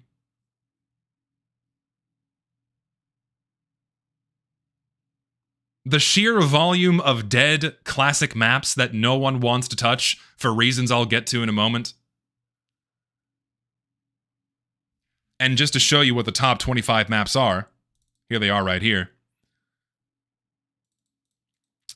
Two Fort, Badwater, Upward, Dust Bowl, Harvest, Frontier, Swiftwater, Turbine, Barnblitz, Borneo, Hightower, Double Cross, Gold Rush, Pier, DeGroot Keep, Mercenary Park, Thunder Mountain, Koth, Sweden, Powerhouse Gorge, Snowy Coast, Moss Rock, Process, Egypt Final, and Hoodoo. These are the top 25 maps in the game, with an exponential fall off in the number of games each one experiences. Okay? And to read you my notes, this is a sample size of 9.8 million casual matches taken from 3,389 players. 75% of player traffic goes through the top 25 maps in the game, and we have over 120 in the vanilla rotation. 11 of these maps are payload. 7 of them are attack defend. 3 of them are capture the flag. 2 of them are king of the hill, and 1 of them is 5 control point, and 1 of them is payload race. There is not only a heavy bias towards certain maps, but mostly towards payload and attack defend. Gee, I wonder why. It couldn't be because the casual mode rule set absolutely destroys king of the hill, 5 control point, capture the flag, and payload race. King of the Hill, 5 control point, and capture the flag are ruined because of the best of 3 limit, which drastically shortens your playtime. Since casual mode sets up one-sided stomps all the time, your typical game is so short that it's not even worth bothering. Would you like to guess the average playtime of your King of the Hill matches? Out of the sample size of over 9.8 million matches in total, what is your average playtime on King of the Hill?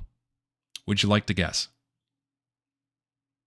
Now updated with more data, by the way, so it's a little different than before. Your average King of the Hill play session is 7 minutes long. Would you like to guess your average play session of 5 control point? 7 minutes long. Would you like to guess your average play session of capture the flag? 8 minutes long. And that's only if we remove 2 Fort. The only reason why 5 control point and capture the flag are so high, and 7 and 8 minutes is high, is because of the few matches in both of those game modes that last over 40 minutes and skew the average. So it's actually worse.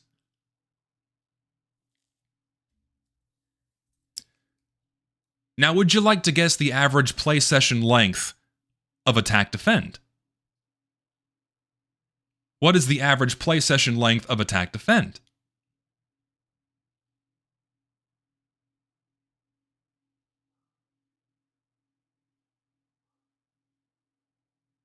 "19 minutes. Would you like to guess Payload's average play session length? 21 minutes. 3 times as much as these other game modes. Two Fort is the most popular map in the game because its average playtime is the largest out of any map in Team Fortress 2, only beaten by Dust Bowl. Man, it's almost as if though players just want to play the game uninterrupted, and casual mode kills anything that isn't Two Fort, Payload, or Attack Defend because of how disruptive it is. Talk about the complete death of game mode and map variety. And just for reference, doing the math right here, 46% of all TF2 matches happen on Payload.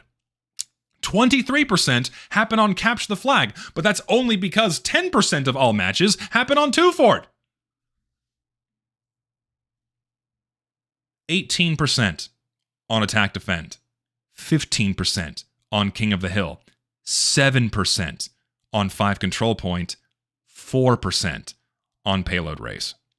So this notion that individual map selections and casual mode have somehow improved map variety is simply false. Especially because before matchmaking and with quick play, you could find any server running the map you wanted.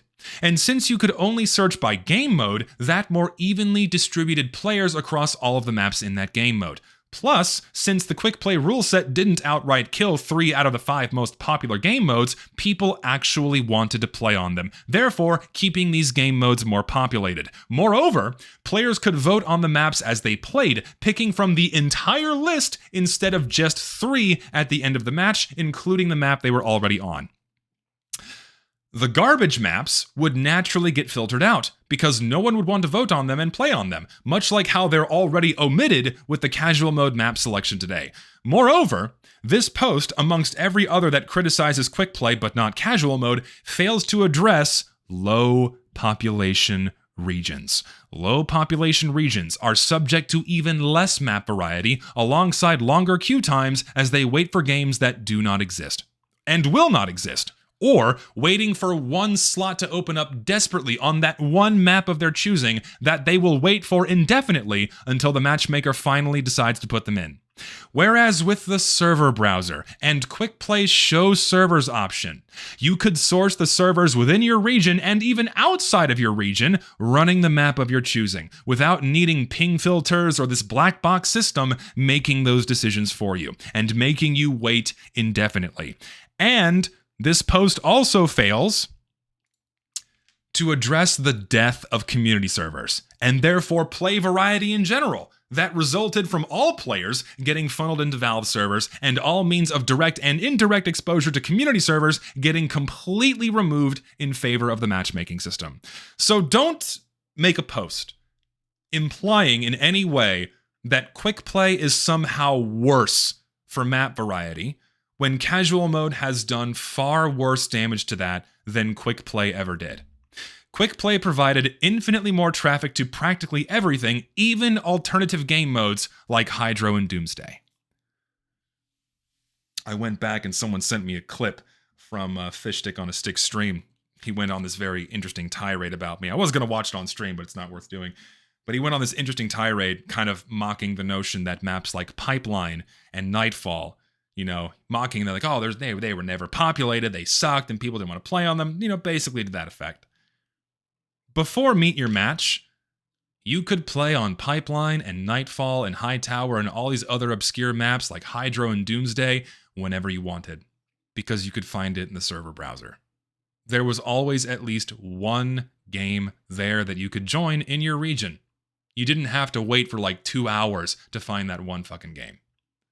It is factually incorrect that Pipeline and Nightfall were not popular because of quick play, or back during quick play. You could actually play on these maps whenever you wanted. And they were killed by casual mode because those game modes and those maps were dumped all the way at the bottom of the list with no visibility, so no one queues for them. And everyone queues for just the fucking payload maps and just for Attack Defend because those consistently offer the highest amount of playtime, and also Two Fort. So again, the notion that casual mode gives you greater map variety and does not kill game modes is objectively false. I hate that bullshit so much. I really do. It's so fucking stupid.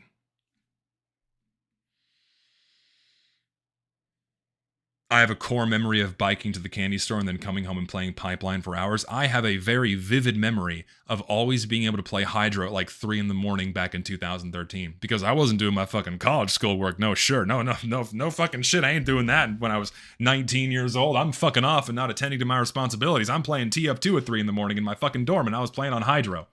I was playing on Pipeline. I was playing on any map I wanted because I could find it in the browser. But now you can't do that anymore.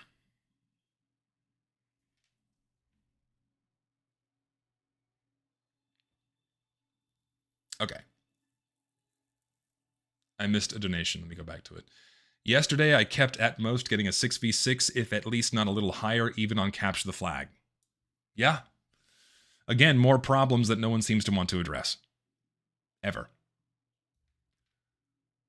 Playing Nightfall at Nightfall? Fuck yeah, man. Playing Nightfall at Nightfall, that was the shit. That's the way to go.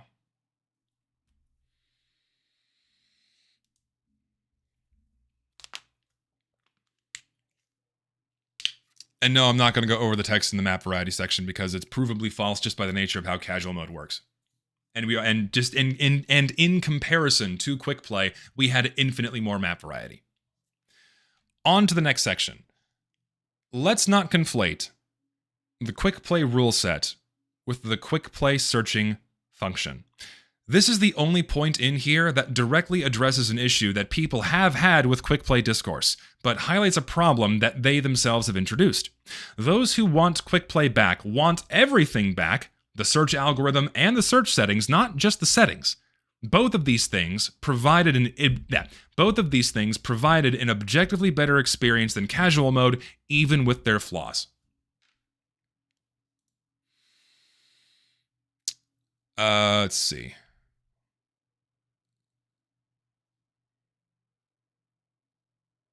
I lost my place. 1 second. Here we go. There was a line here that I'm looking for. Here we go. Valve can program anything they want. They can fix the matchmaking to have more uninterrupted, chill, casual-oriented flow rather than a steady match completion. They could support team scrambles and matchmaking. No, they can't because they're incompatible with slot reservations. It's not just programmed that way right now because Valve didn't expect to need support for it now.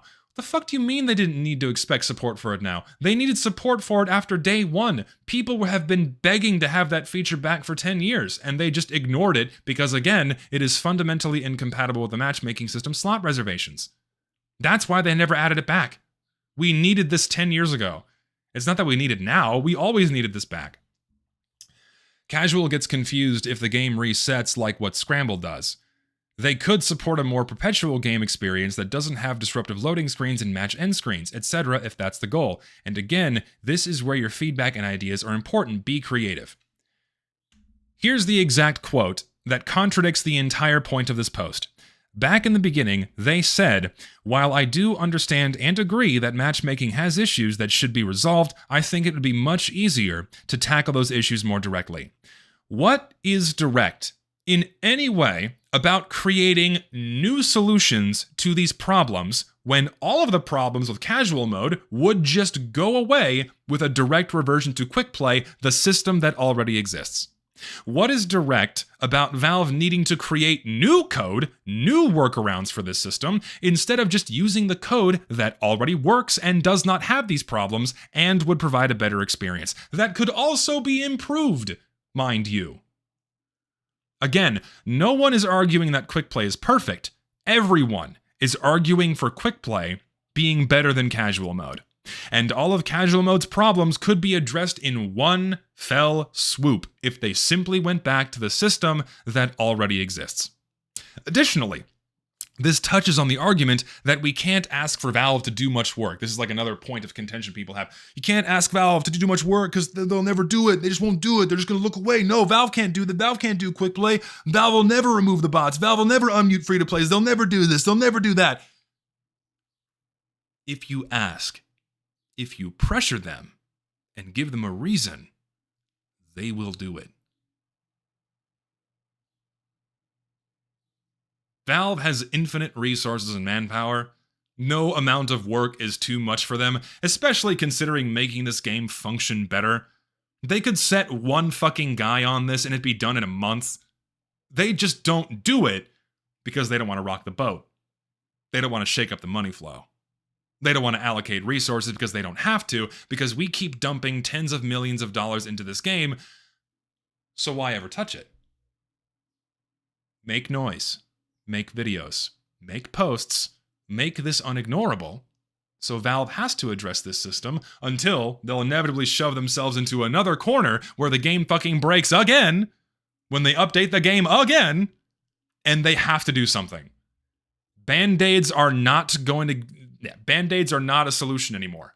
It's just gonna keep getting worse. So why not go back to the previous system that did not have any of these fucking problems? That is the direct solution. Squeaky wheel gets the grease. Then we go on to the rest of this section. The world is your oyster. A company like Valve with the best resources and best people in the world. What happened to dreaming big? Is the best you can really do just pointing to something from like 15 years ago? That is the best thing to do. I want to hear far out ideas, get some real discussion about this. Anyways, rule set isn't tied to a specific system, but the system itself is mandatory. If we remove matchmaking, we get the quick play system with its flaws. But if we keep matchmaking though, we can change the rule set while keeping the benefits. What benefits? What benefits does casual mode have over quick play on a technical level that players actually feel? Because being able to form 12v12 games, being able to account for all of these other variables and what have you to form better games, we don't feel those. That's what creates the worst experience, is the basic functionality of this system at a fundamental level, which violates the core principles of a matchmaking system. If we get quick play back, that's already giving us the better experience. Moreover, Mastercom is presenting the all too common argument of old thing bad, new thing good, just because, and really just with more words. Why do we want to go back to the system that was removed 10 years ago? Because it was better. Because it worked.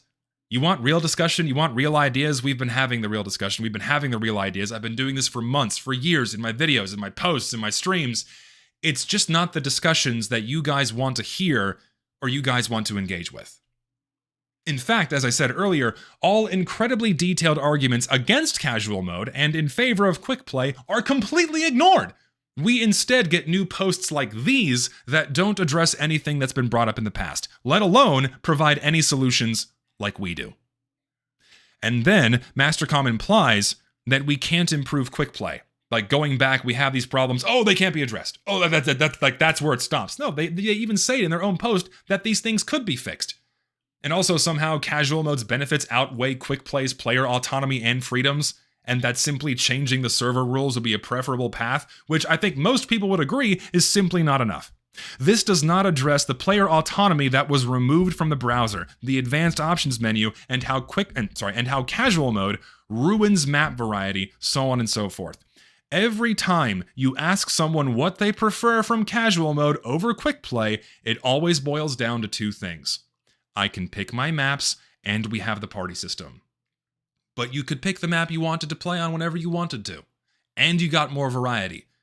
Oh, you have the party system, which makes it a chore to play with friends, in which ad hoc connections would provide an infinitely better experience to play with or against as many friends as you want. Both features that were functionally available with quick play via different actions, and infinitely more flexible than us needing to abide by the rules of a rigid matchmaking system.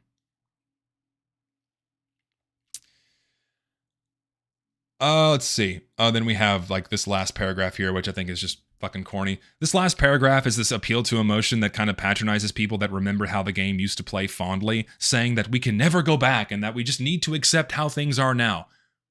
That special feeling that you get when you play Team Fortress 2, that's still there. Hanging out with players and interacting with them, it's all still there. It's just made infinitely more difficult to experience because the matchmaking system provides the most disruptive, frustrating experience imaginable. Quick play would change this. We would absolutely get pretty fucking close to how Valve servers used to be, simply by nature of players being able to play with or against their friends more easily, and being able to stay in servers longer with all these other players for longer periods of time, both of which encourage longer play sessions and hanging out and interacting with people. TF2 is an inherently social game, and that can't be removed no matter what system we use. However, it can be severely damaged and muted depending on the functionality of that system. Just because you don't think Valve servers are a good way of doing that doesn't mean that Valve servers were never a good way of doing that, and couldn't be a good way of doing that again if quickplay was reinstated. And the last thing I want to address is, I mean, frankly, it's this awful last paragraph here. I hate this shit. So, you know what's funny? When Valve servers were in the browser, people complained about it and how they just clogged up the whole browser and were killing community servers because of it. Now that they're away, people want them back, and for good reason. Surely, if they get added again, we will slowly get people complaining again. When I was playing TF2 over a decade ago, when I started playing 15 years ago, no one was complaining that Valve servers were clogging the browser because you could filter out the servers you didn't want to see, including Valve servers. The existence of Valve servers did not kill community servers. The visibility of all servers in the browser encouraged players to explore community servers and expose them to the existence of community servers. Moreover, quickplay's advanced options allowed for players to search for community servers directly if they wanted to, further boosting their visibility and their traffic. Once those two things were removed, being able to join community servers through quickplay and ad hoc connections, that is what killed community servers. Anyone who played this game since before Meet Your Match knows this, and even implying that adding Valve servers back to the browser would somehow be a detriment to community servers again and people would complain is fucking laughable at best. No one would complain about Valve servers being added back to the browser when the majority of player traffic already goes through Valve servers anyways, and the benefits of having them back in the browser would make any supposed inconveniences, having too many servers to sift through, pale in comparison to the benefits. And then the last bit here. There's really no solution, in my opinion, to this, but personally, I do prefer not having Valve servers in the browser. There's a ton of downsides to having them there. Besides the aforementioned one, you can stalk and harass people way easier by directly joining their server. Obviously, you can still queue for someone's map over and over if they're streaming, but it's definitely harder and basically impossible for joining randos. So this is where my experience comes in. Here's the truth, y'all. It's the usual stalking and harassment bullshit. I've been streaming this game since 2018, and let me tell you, it takes mere minutes for someone to find you in a Valve server through casual mode.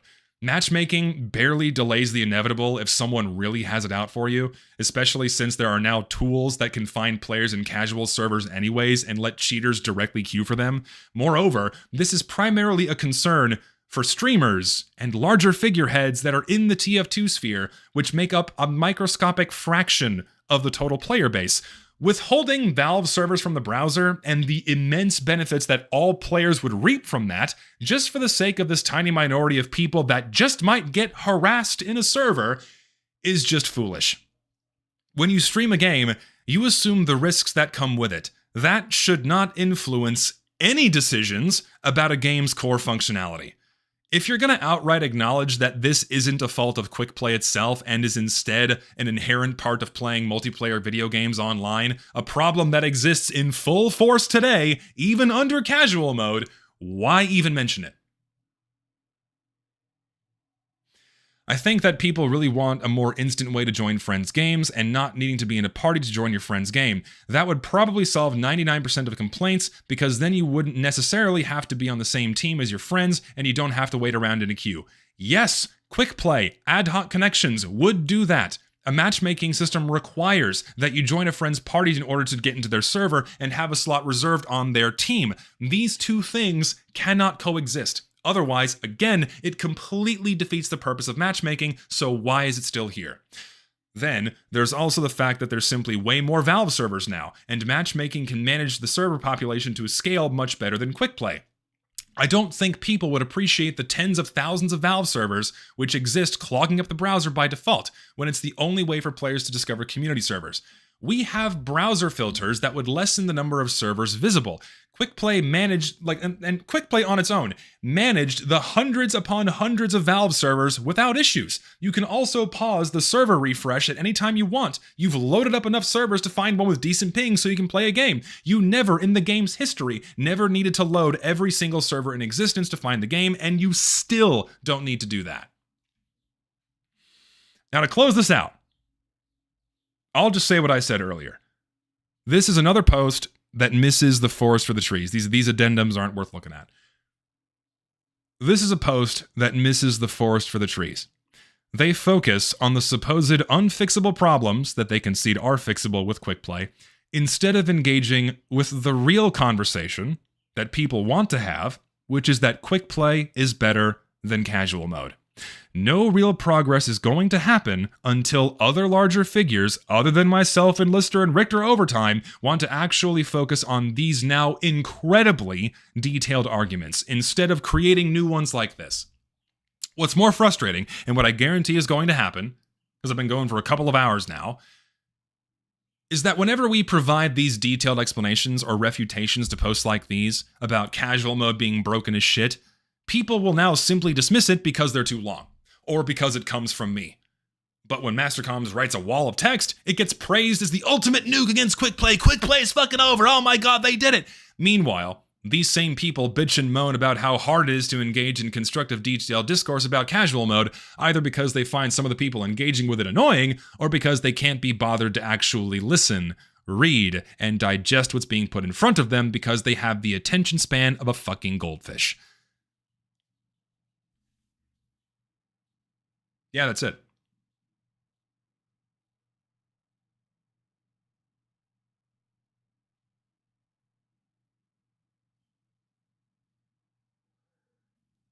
That's it.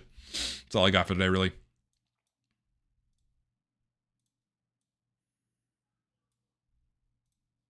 So, with now another very detailed support of quickplay in favor of casual mode, outlining all the problems with this post and the refutations to this post.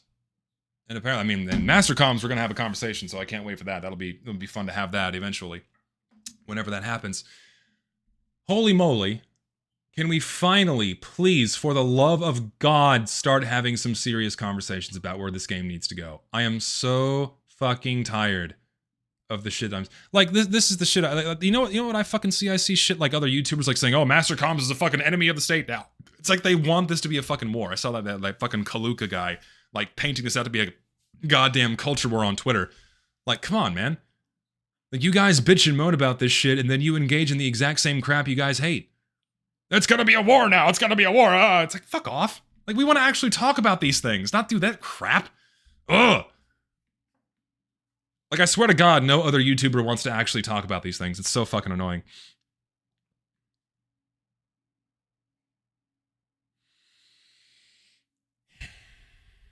I should have the conversation the next time I chat with my fans. Actually, a good idea. Yeah, the next time I have a call-in stream, we can get Mastercoms in here, and we can talk about this. I think that'll be valuable. Infinitely valuable. And also, please, once again, for those of y'all that came in late, don't, go mass downvote this post. Don't go leave mean comments, because that's what these other YouTubers want you to do to the T. They want you to do that, so they can dismiss any and all opportunities of them needing to actually engage with the points we bring up against casual mode. Don't do that. Don't do exactly what they want you to do.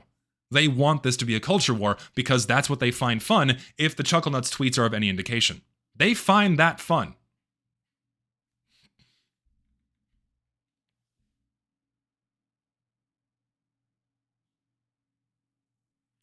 I don't know why they're so adamantly against quickplay and talk about its problems, yet it has issues, but what's stopping Valve from implementing and improving on it?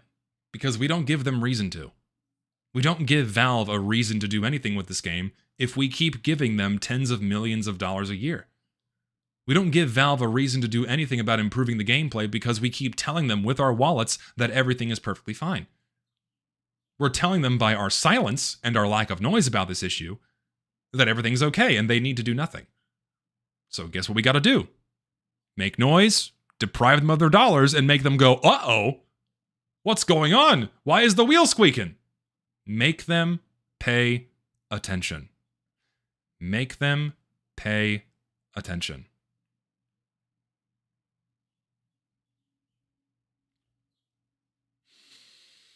I imagine most of the YouTubers' hate towards quickplay comes from a place of not wanting to seem wrong publicly. No, it's because they don't find it fun. That's a direct quote from a couple of them, larger guys. They just don't find this fun. They find it more fun to engage in petty passive-aggressive bullshit tweets. That's what they find fun, is acting like high schoolers.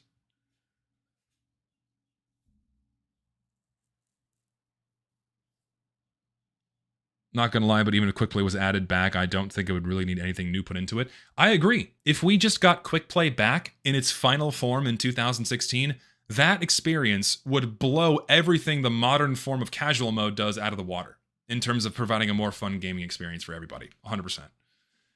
But that doesn't mean that we don't want some changes with casual mode. You could absolutely, again, like we said earlier, implement individual map queuing. That'd be very easy to do. That's literally just a filter that already exists in the server browser. You would just need to translate that filter over into the advanced options, and boom, there you go. You can look for individual servers. It's that easy.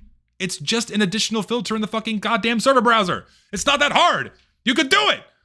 Because quickplay was just using the server browser in the background and applying the filters that you put in with the advanced options to get you a fucking game. It's not hard. So lame how most people in TF2 can't actually talk about the problems like normal people. It's always exaggerations. It's always exaggerations and passive aggression. Yes. And of course, it's like, of course, me being the main figurehead of this, because I express these things with emotion and discontent, and I'm not pressing it, I'm not presenting these things as a milquetoast little thought I had, a little thought I had on the brain today as I was playing TF2 again. And well, it's just kind of annoying that I get put into an uneven team. And like, I just think maybe just could talk about it. Like, if you don't deliver if you don't deliver opinions like that, if you don't deliver opinions with like a layer of milk, a layer of toast, and like a pound of sugar, people's just brains turn off. Like, why are you being so mean? You're being so aggressive. But they never say why I'm wrong. They never say why I'm wrong.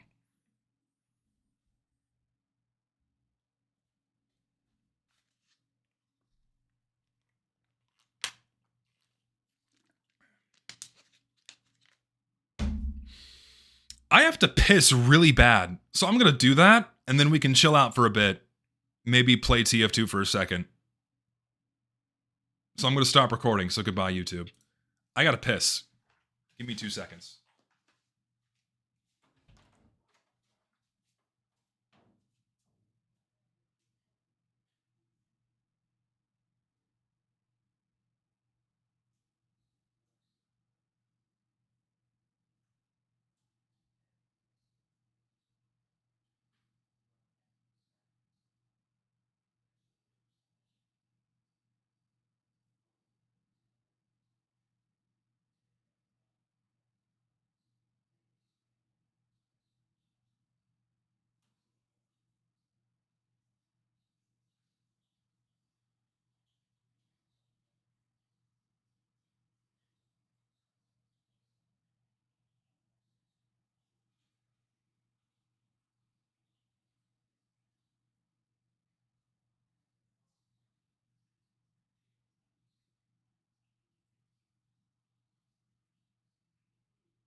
Okay.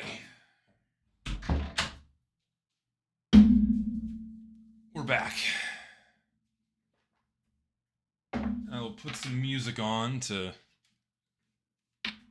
set the mood a little bit. Set the mood. And close this so I can stop flashbanging myself. What?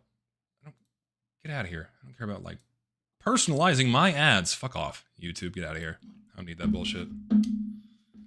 I don't need that shit.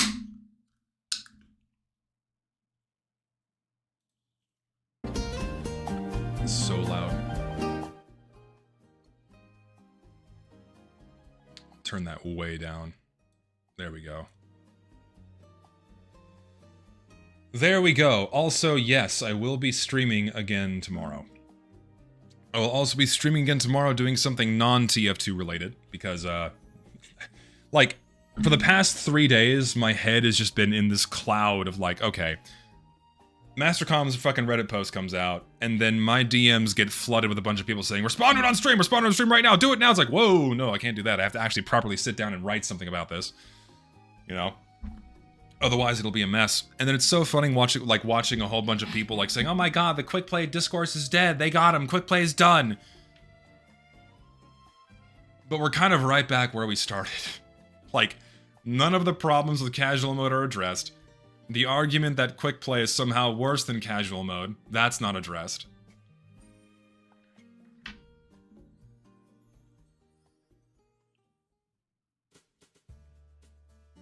Oh, I also missed a donation. I'm sorry, I'll go back to it. Did not mean to do that. We need to get a few other TF-tubers on organizing a mass emailing of Valve. It's the only way. We can't just keep bickering between Reddit and Twitter. I would love for those guys to grow a pair. But we'll see. Doors open. Do you think do you workshoppers benefits from casual mode than quick play? I mean, Valve's gonna keep adding items into the game regardless. If the game was more fun to play consistently, that means more people would probably come back, therefore opening more boxes and therefore earning Valve more money. So making the game a better experience would in turn result in more profit for Valve, so that's kind of a no-brainer. Send me something in regards to the payload race topic earlier. Let's see.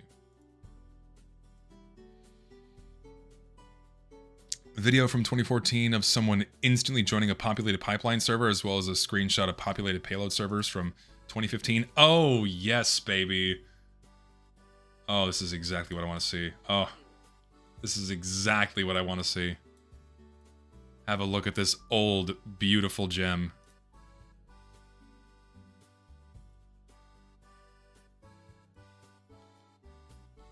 Let's witness this. Let's witness this together. Oh, look at how fast it was! Look at how fast it was. What was that, 3 seconds? Oh, and he got into pipeline. Oh.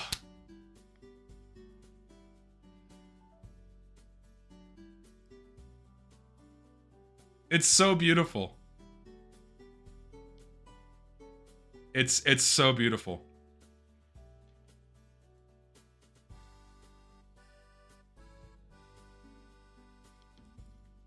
And the server has 20 people on it.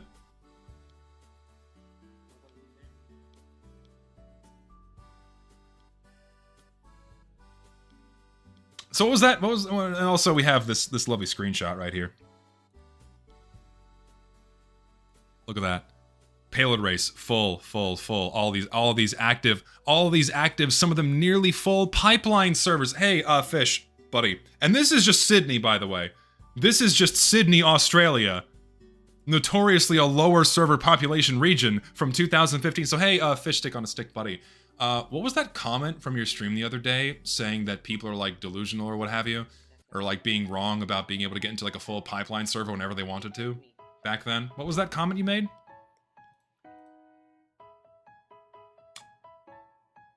It's almost as if though quick play was better at populating games and getting people in. Again, that's just Sydney, Australia.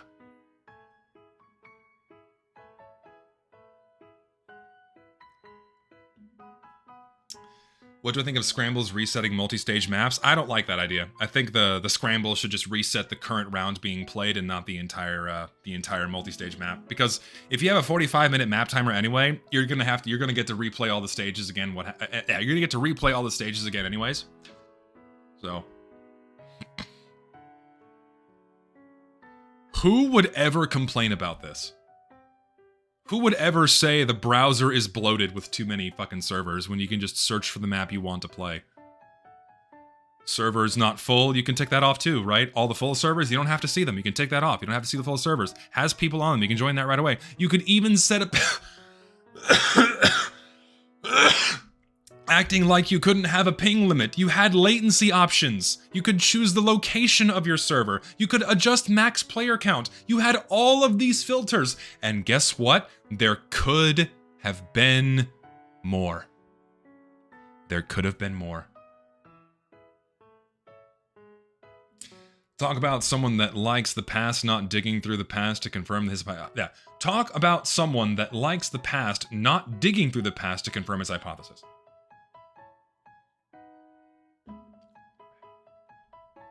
Wow, it's almost like the game was meant to be played like that. So true.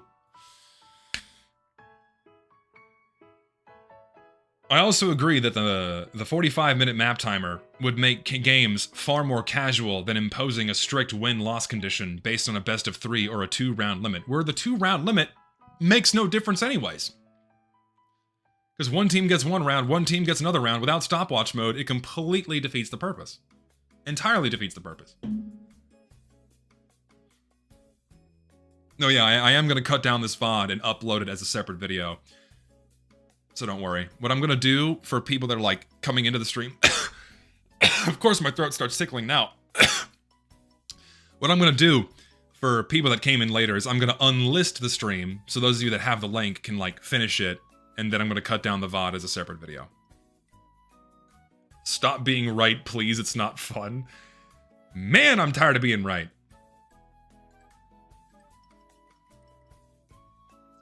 But big YouTuber that told me nobody played it. People used to play Pipeline all the time. They used to play Pipeline all the fucking time. And now they don't. Because you can't. Casual mode killed it.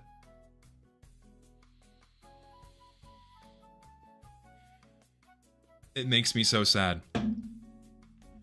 I can't, okay, I was gonna say I can pull up my fucking TF2 right now and queue for a Pipeline game, but then everyone else is gonna do that, so it's gonna defeat the purpose of, like, demonstrating this on stream right now. Top 10 hottest furry women, please, thank you. I don't even think I know 10 furry women to rate. Like, you have fucking... oh my god, what's her name from Star Fox? What's her name from Star Fox? Why can't I remember her name? That's the first one that instantly comes to mind. Crystal, thank you. Why could I not remember her name? So Crystal is the first one that comes to mind. Crystal is, like, up there. I don't know any others. That's like the only furry woman I know by name.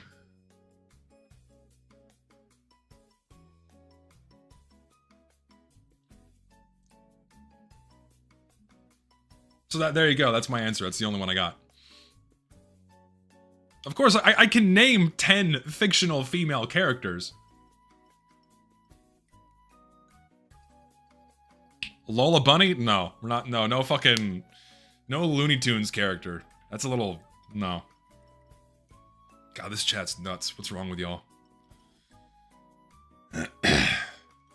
Lady Gaga is not very attractive. I don't think she's very... Without all the makeup, she looks fine. But with all the makeup and crazy shit, ugh. No. Name a woman? Yeah, name a woman. Renamon. Dude, fucking... Okay, yeah. Well, Renamon is a Digimon, but everyone sexualizes the shit out of that character. Have been for decades. Terrifying.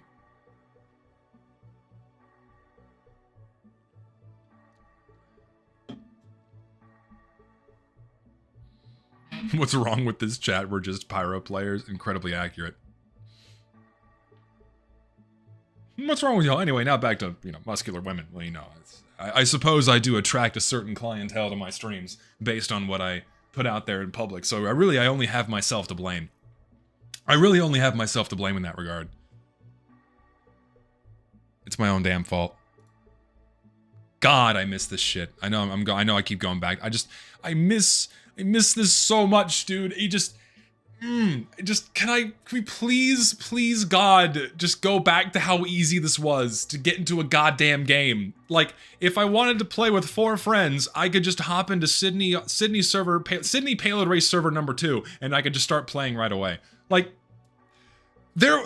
Sure, you had, the potential problem. This is, the thing about, Mastercom's post is okay, yeah, there were old problems with this system, but even with all of those problems that are outlined in that post, none of that matters when casual mode is infinitely worse. And having these freedoms and flexibilities and autonomy, all of that being stripped away, just sucks so much. It was so easy to get into a fucking game, man. And it's so funny too, right? Because we go back. Oh, I'll show it again. I'll show it again right now, right? We'll show it again. Because people say, oh, casual mode gets me into a game so fast. It gets me into a game so fast now, guys, 3 seconds. Well, hold on, go back. Restart, go back. Let's count that down. How many seconds is that? How many fucking seconds is that? In 2015, using quick play, how fast is that? Ready? 1, 2, 3, not even 4 seconds. Not even 4 fucking seconds does this guy get a fucking pipeline game with 20 people in it.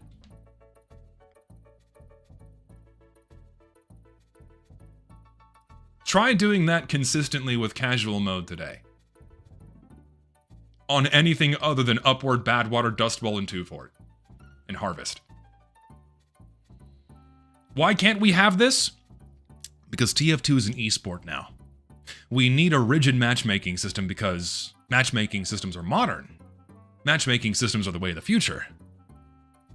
TF2 will simply die without it. It has to modernize. We may lose some of you in the process.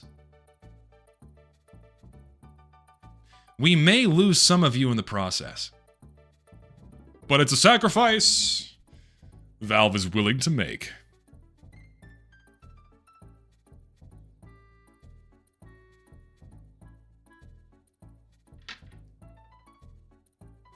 There's nothing modern about how casual mode functions, by the way.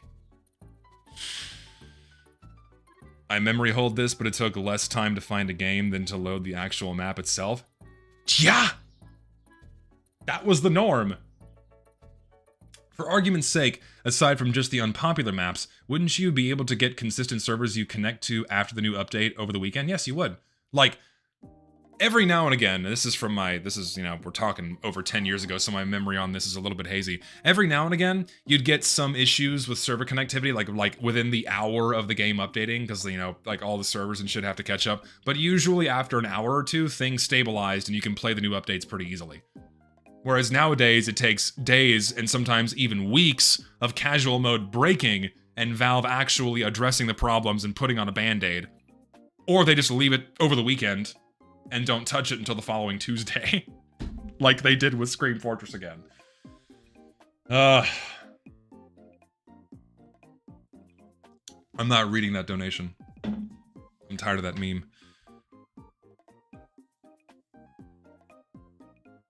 I've seen more people playing Manpower than Pipeline. That's insane. I don't know if I believe you. You know what extra sucks? Getting tossed into a less popular map that you only want to enjoy. Getting placed into a lesser popular map that you only get to enjoy for 5 minutes and then going back to Badwater. The other day, I got into a fucking freight match in casual mode. Freight. But to my dismay, each team already had one round won. And there were 3 minutes left. I got to play on Freight for 3 minutes.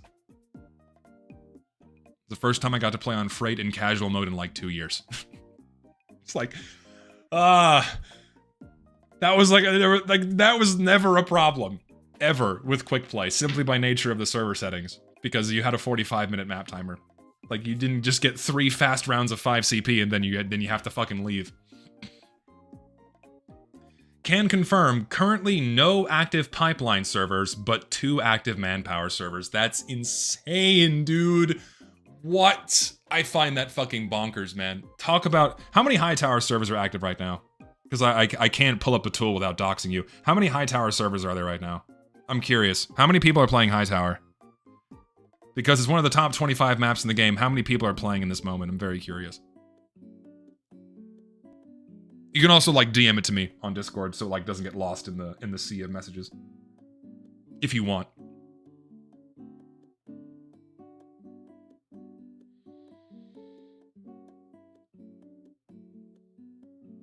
God bless those who remember the pre-Nito era.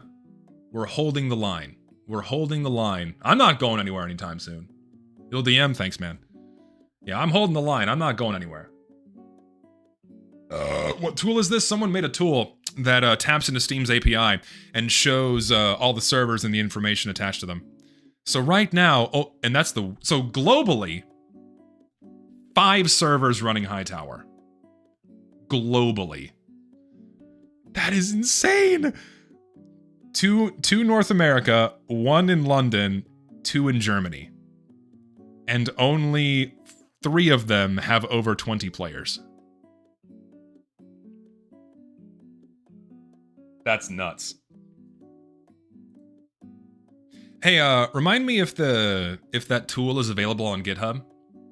Did you make a public GitHub for it, or is it still private? Refresh my memory. Because if it's public, anyone can download it and play with it. Just don't, like, do it on stream or something, because it, like, uses your local machine and you, like, dox yourself, so.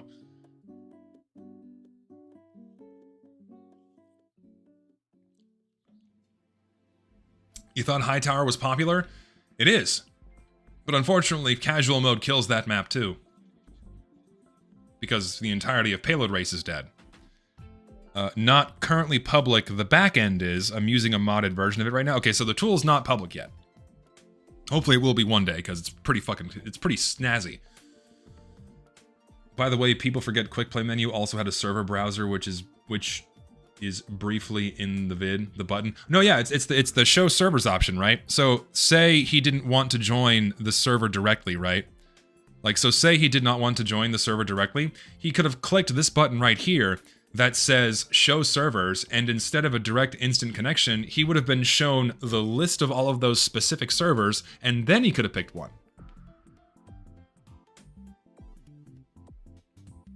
Last I checked, the current average player count's actually only 2,000 to 3,000 at its peak. How many people are... I feel bad, like, you being my middleman right now, but how many people are actually in Valve servers right now? How many active players are in Valve servers? I'm curious. This, of course, doesn't account for all the people that are, like, in the ether queuing for a game or that are in the main menu, but you'll be curious. Okay, so apparently there's 7.8 thousand people inside of Valve servers right now, and that's across everything, across all maps and all game modes. 7.8 thousand. It's kind of bleak. It's actually very bleak.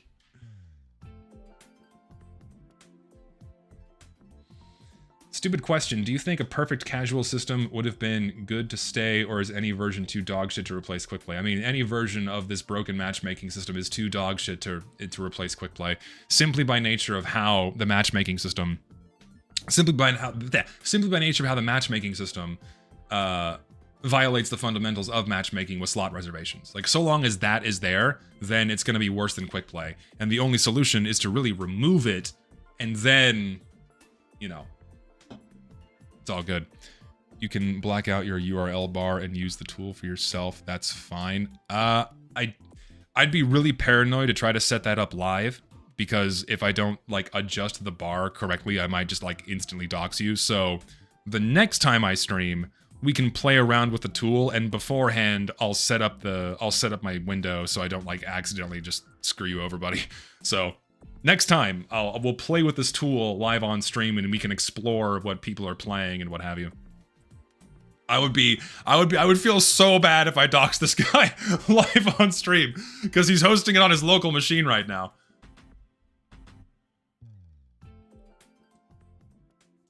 This looks so much cleaner. The simplicity of this compared to, say, modern day Team Fortress 2, we'll just do a comparison right now.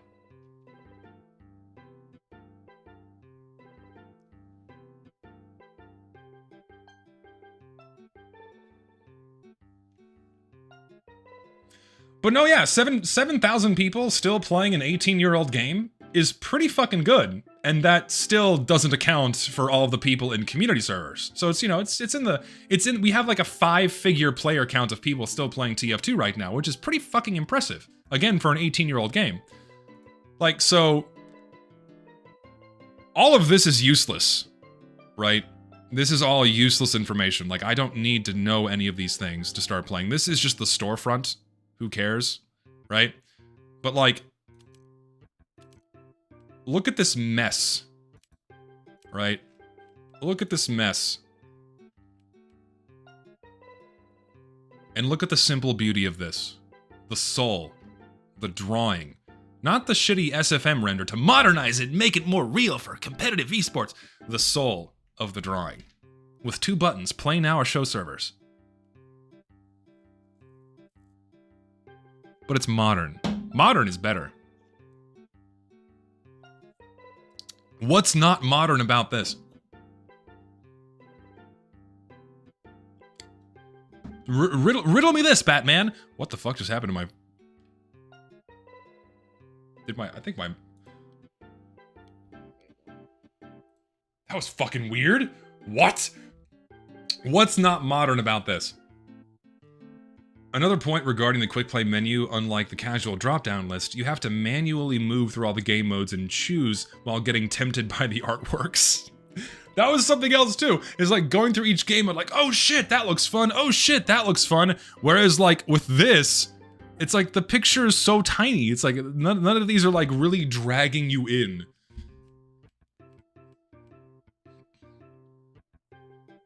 You know what's funny? I almost exclusively used the show servers option instead of letting quickplay just throw me in, and I found it easy to find 23 out of 24 servers and join those.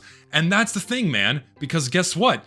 That's still quickplay. That is still the quickplay search function. That's not the server browser, that's quickplay doing what it's supposed to do, just without the final step of picking the server for you. That's what we want back. Not just the server settings, but all of quickplay's functionality too. All of that shit's important.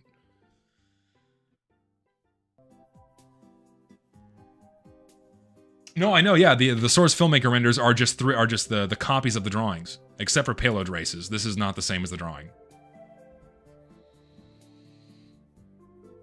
What map is this even on? I don't even think this is a map that exists. It's not. Whereas this one...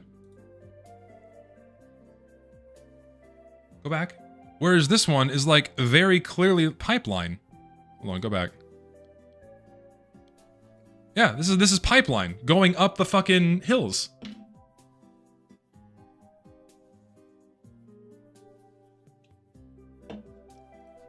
Is that a pipeline tunnel?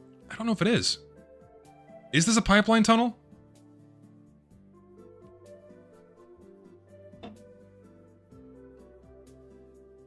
It is pipeline? Okay, I stand corrected. This is pipeline. But the artwork looks better. The artwork does look better. Is it stage 2 pipeline? I think you're right. Yeah, it's the tunnel, isn't it? It is. You're right. Still, the drawings have more soul. That's undeniable. No matter what the drawing is, the drawing has more soul. And has more spirit. The artwork will indeed always be superior. Hands down. The most common argument I can find in favor of casual is that if Valve fixed all of its issues and made it good, there wouldn't be a need to bring back quick play. I understand, but it's beyond saving. Like, the problem is, whenever we talk about fixing the issues that casual mode has, that almost always ends up at just being quick play, but with the modern UI. Or the not even modern, but like this UI is ultimately what the conclusion is reached, right? Well, we just want team scrambles, we just want functioning auto balance, we want longer map timers, we want this and that, you know, we want the map build that doesn't suck, we don't want the unnecessary downtime between games. We don't want slot reservations fucking things up, we don't want the party system sucking shit, we want ad hoc connections, all of that is just quick play. Except they don't want to miss out on the stim badge and they don't want to lose all this. That's where it usually ends up.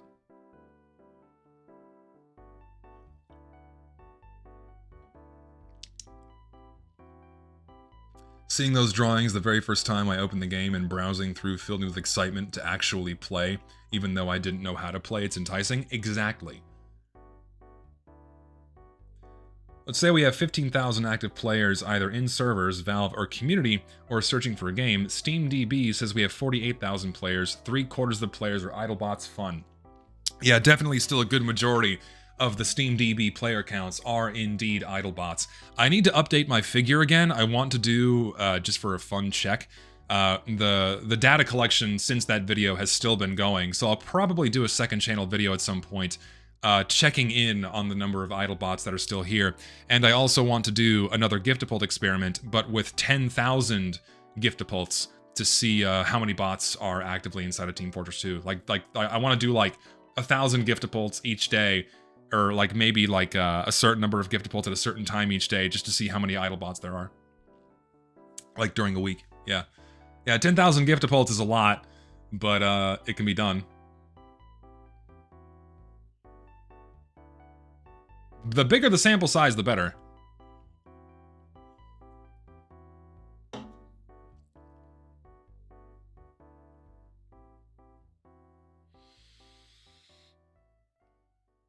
No, yeah, there will be no debating sample size on that one.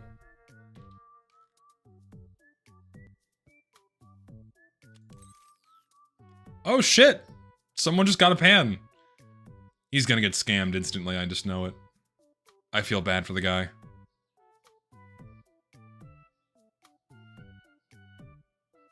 What's this guy's name? Frederick Chopin. Let's look him up.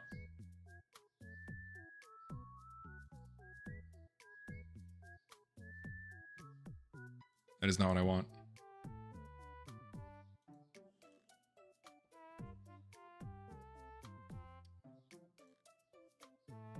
I'm gonna find him.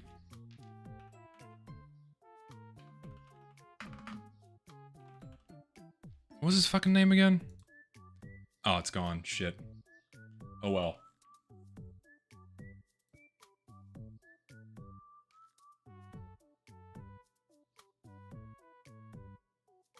Oh, it's Tuesday. Search function's not working. I feel bad whenever I see a golden pan drop like that because I instantly suspect that they're gonna get scammed. Like it's gonna be some poor 3-tour guy that's gonna get completely fucked. No, yeah, the gold pan notification is just like a massive target placed on their backs, and scammers just start swarming their profile. Unfortunately. Remember golden wrench drops? I do. This will be so much worse than the MVM update. I am very curious to see what Valve is going to do when it comes to item drops. I mean, we've had this conversation a million times so far on stream when it comes to like, what is Valve going to do, right? What is Valve going to do when it comes to item drops? We have no fucking clue. But if they had any ounce of brain power left in their skulls, they would add brand new item drops of some kind of new Australian. Like if they don't do that, they would be missing out on an insanely lucrative opportunity. Some guy from Poland? Well, I hope that guy didn't get screwed. 5 Australian drop trade up for a pan. That'd be fucking crazy. Oh, is that the guy's name? Alright, I'm gonna look him up. No, chat, stop moving. I'll pull him up. There he is. Oh, okay. He's got some suitable time. He's got some suitable time in both Counter-Strike and TF2. And his comments are turned off, so I suspect this guy knows what he's doing. What's his inventory look like? And he's got a private inventory. He played the smart game. Instantly privated his inventory. Attaboy. He knows what he's doing. He won't get scammed. He knows what he's doing. We're good. Good man. Smart man. Not gonna get ripped off. Found some more videos of people connecting to popular payload race servers instantly. Oh yes, send me more of these. Oh, more. Give me more nostalgia memories right now. It's just rose-tinted glasses, guys. It's only rose-tinted glasses. You were never able to do this. You were never able to do this back in the day. It's just your fucking rose-tinted glasses remembering times that never existed. Instantly gets into a Nightfall game in less than 5 fucking seconds. You'll love to fucking see it. We had this luxury. We had these freedoms. When was this? 2015? You love to see it. It's taken him longer to load into the fucking server than it took him to find the goddamn server. Oh, no one played on these maps, guys. You couldn't, they were always dead. It was always this way. It has always been this way. Yeah, I know, right before disaster. No, yeah, your load times are based on your internet connection and your hardware. It's not something Valve can control. It's not something Valve can directly control. How many people? How many people? Cool Owen 778. Oh, the server's got 18 people on there. That's not too bad. 18 people, and he found that in less than 5 seconds. You'll love to see it.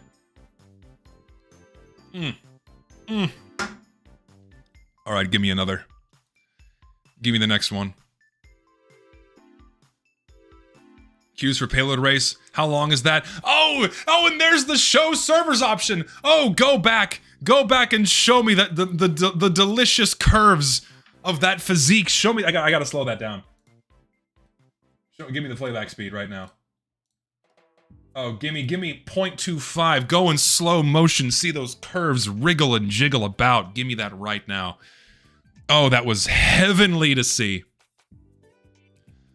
Oh, it was heavenly. Oh, look at this.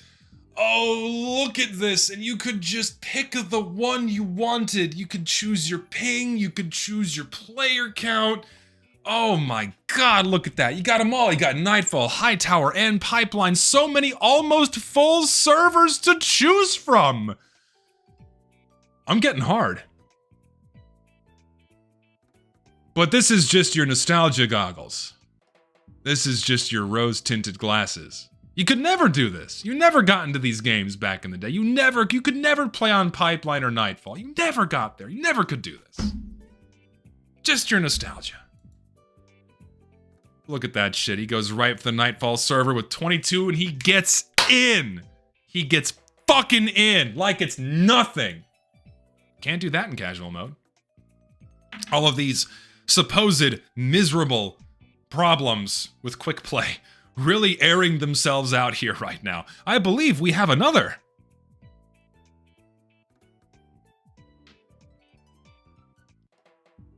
TF2 Payload Race Heavy Madness. Oh, how long is that? Oh, shit, not even getting us a drink first. Here we go, 1, 2, not even 4 seconds again! Not even 4 seconds again! And we're in Nightfall again! Rose-tinted glasses. It's just your nostalgia.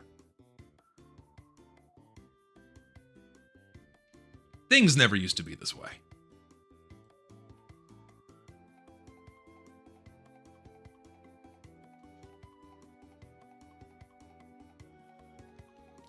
Hey, Mr. PLR Pipeline guy.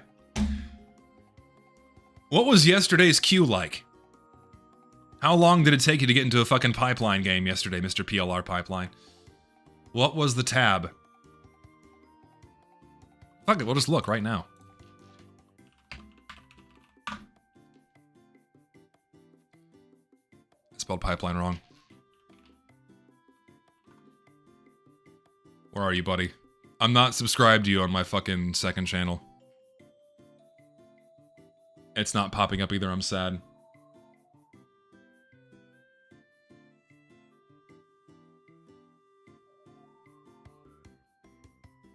You might have to tell me. I don't know your. Is it just the underscore? Okay, let me see. There you are.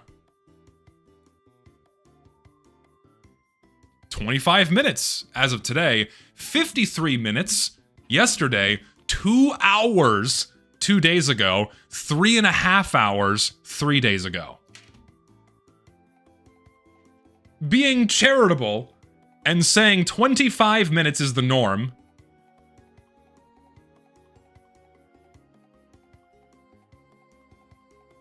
Oh, this includes the game, by the way. Okay, good to know. So how long was the queue itself? Waiting for... how long? Okay. So he waits 12 minutes to play for 12 minutes.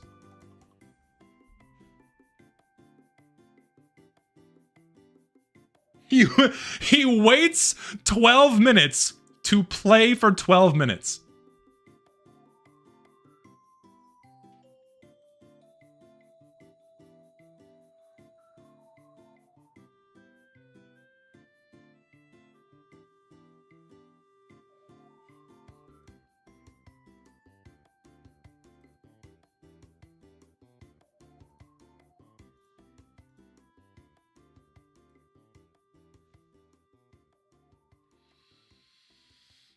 Four seconds.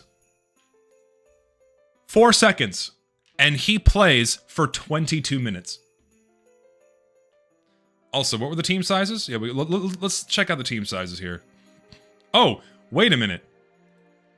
Wait a minute. He gets into a game. He actually found it in 12 minutes, but we have a little special event that I didn't see in the little tab here. He gets in. He finds his pipeline game. After just 12 minutes, he's loading in. Yes, I finally get to play Pipeline today. I finally get to play. After waiting for 12 fucking minutes, I finally get to play. He's loading in. Ladies and gentlemen, rocketing into the server. Oh.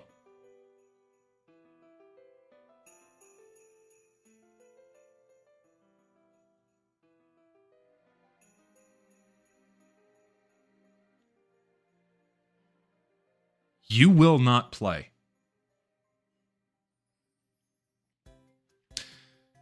And now we gotta wait another minute to start playing.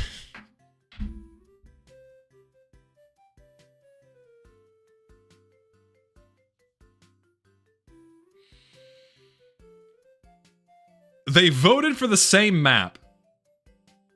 Anyways, right? They voted for the same fucking map anyways.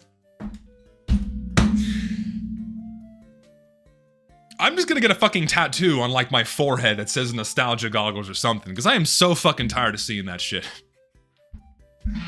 I am waiting for any kind of serious refutation to anything I've said about casual mode and quick play. I am waiting for it, desperately waiting for it. Please, someone, try to prove me wrong.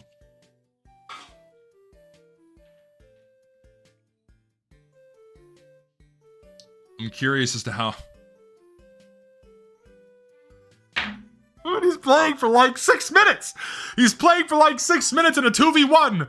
Oh! And it's in Warsaw! It's a European region! It's not like there's not a lot of players, it's not like he's in fucking Australia! Oh my god, dude. Oh. Nito! Nito! Nito, I'm Nitoing so hard right now. Oh my god. I'm so tired of this shit, man. How can anyone defend this? How can anyone defend this when this was never a problem? How can anyone defend this when this shit never happened?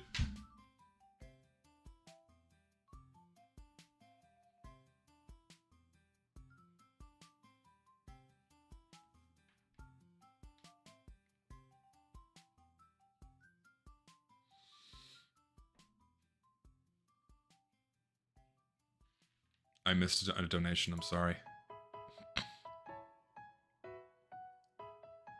I got my gold pen from MVM and got 10 ads in 6 seconds. I think it happened to me too. My video is still on my channel. Why would I want Valve to add matches? Why would I want Valve to make matches for me when I could just quick play? Make it make sense, Reddit. So true. Does it ever get players? I don't think it ever gets players. No, it doesn't. It just stays empty the entire time. That is just so sad. Like, he's having a 1v2 with these guys, and they're just dicking around because they want to play on fucking Pipeline. Let's go to yesterday's. Let's go to yesterday's. Okay, so he gets a game. He waits for 16 minutes. Gets in, has to wait for another minute before he starts playing. Then his first game... Show it again. Go back. His first game.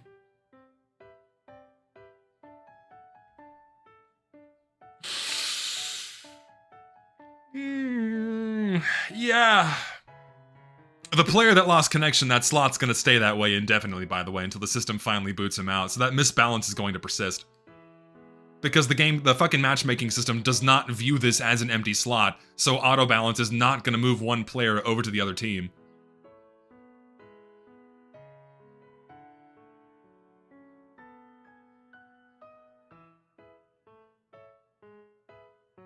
So he actually makes it through all 3 stages. Does the server ever fill up is the question. That's what I want to know. No, it looks like it gradually loses players. It looks like it just gradually loses players throughout the entire time. It does. It's a 3v1. Oh my god. It's just, and then it's a 2v2. And then it ends in a 1v1.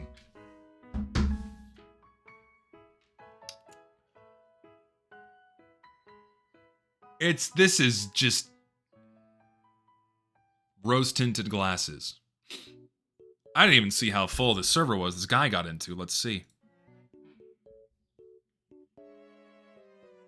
Look what happens. Look what happens. Watch right now. Witness this. Witness this right now, okay? Witness this. Watch. Watch. Watch right now. He gets put into the game. He gets put in the fucking game. Watch what happens. Okay? I know it's stage 1, but this proves my point. Look, gets put in the game. Round ends. With casual mode, that would be it! You're gone! But guess what? We have 45-minute map timers. You just get to keep playing.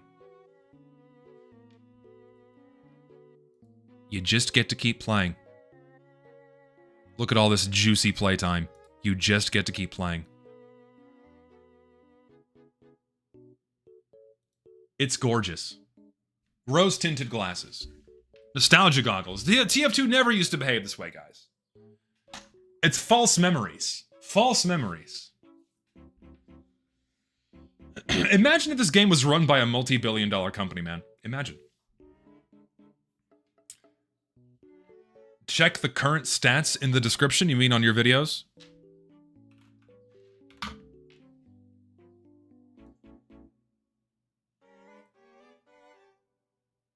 go to this one.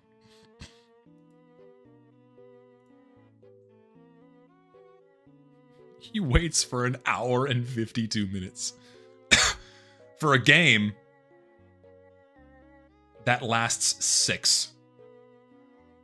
That's insane. Oh, it's insane. Oh, we have actual, like, full stats here.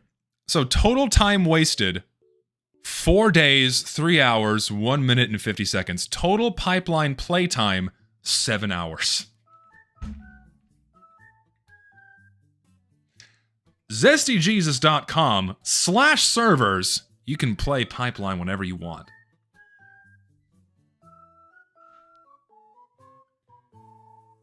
It just works, guys. Casual mode just works.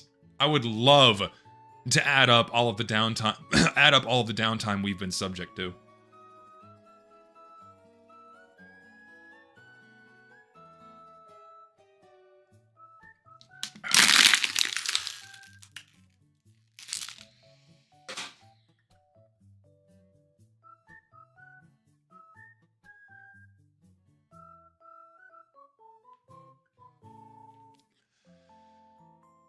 I mean, I don't know what else to say.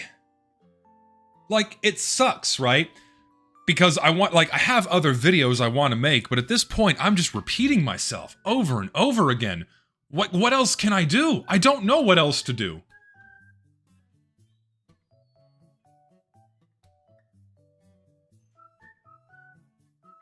I don't know what else to do.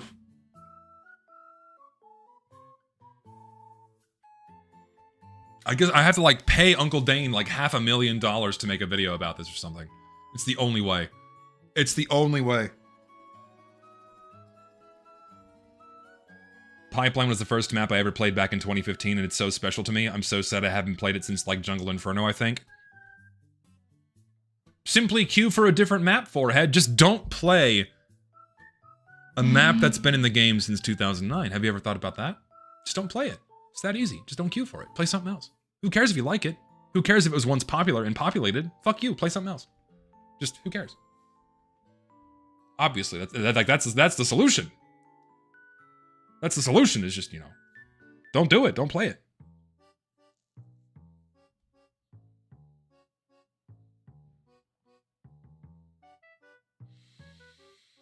New maps are also dead forever. Yes. I mean, I'll just pull up the fucking picture again. The overwhelming majority of these are all maps added after 2020. Almost all of these. No one plays on them. And like, of course, not all of these maps have been in the game for the same amount of time, so just using raw numbers doesn't do it justice. But if I break this down by percentage of games played year by year, taking into account the amount of time they've been in the game, the results do not change.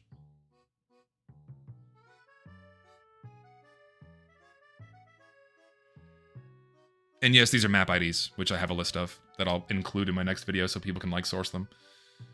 Let's see, I have other notes here. I'm gonna like change my screen here because I don't want to like spoil the whole video. I want to open this spreadsheet, but I don't want people to see it yet. Okay, good. It's on my it made it to my second monitor instead of my my main one here. So that's good. Actually, just for the sake of it, I'll just keep my full screen. As I read a few other lovely stats to you about the quality of time that casual mode provides. Let's see, what are some fun stats here? What are some fun stats? Let's go to, what can I show? What can I say? What's a little teaser? A little teaser for you. Would you like to guess the number of games in 5 control point that are less than 10 minutes long? 50%. Would you like to guess the number of games in payload that are under 10 minutes long? 1%. Gee, I wonder why people prefer payload.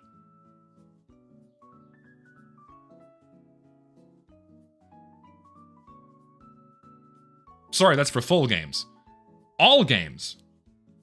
Payload's actually 25% of your games last under 10 minutes. Whereas for 5CP, it's 55% last under 10 minutes. Payload Race being the one that has the lowest amount of games that last under 10 minutes. What else we got? What are some other fun stats here? Going into the main game modes here. Let's take a look. Also, averages change drastically when you remove significant outliers. For example, if you are playing Capture the Flag,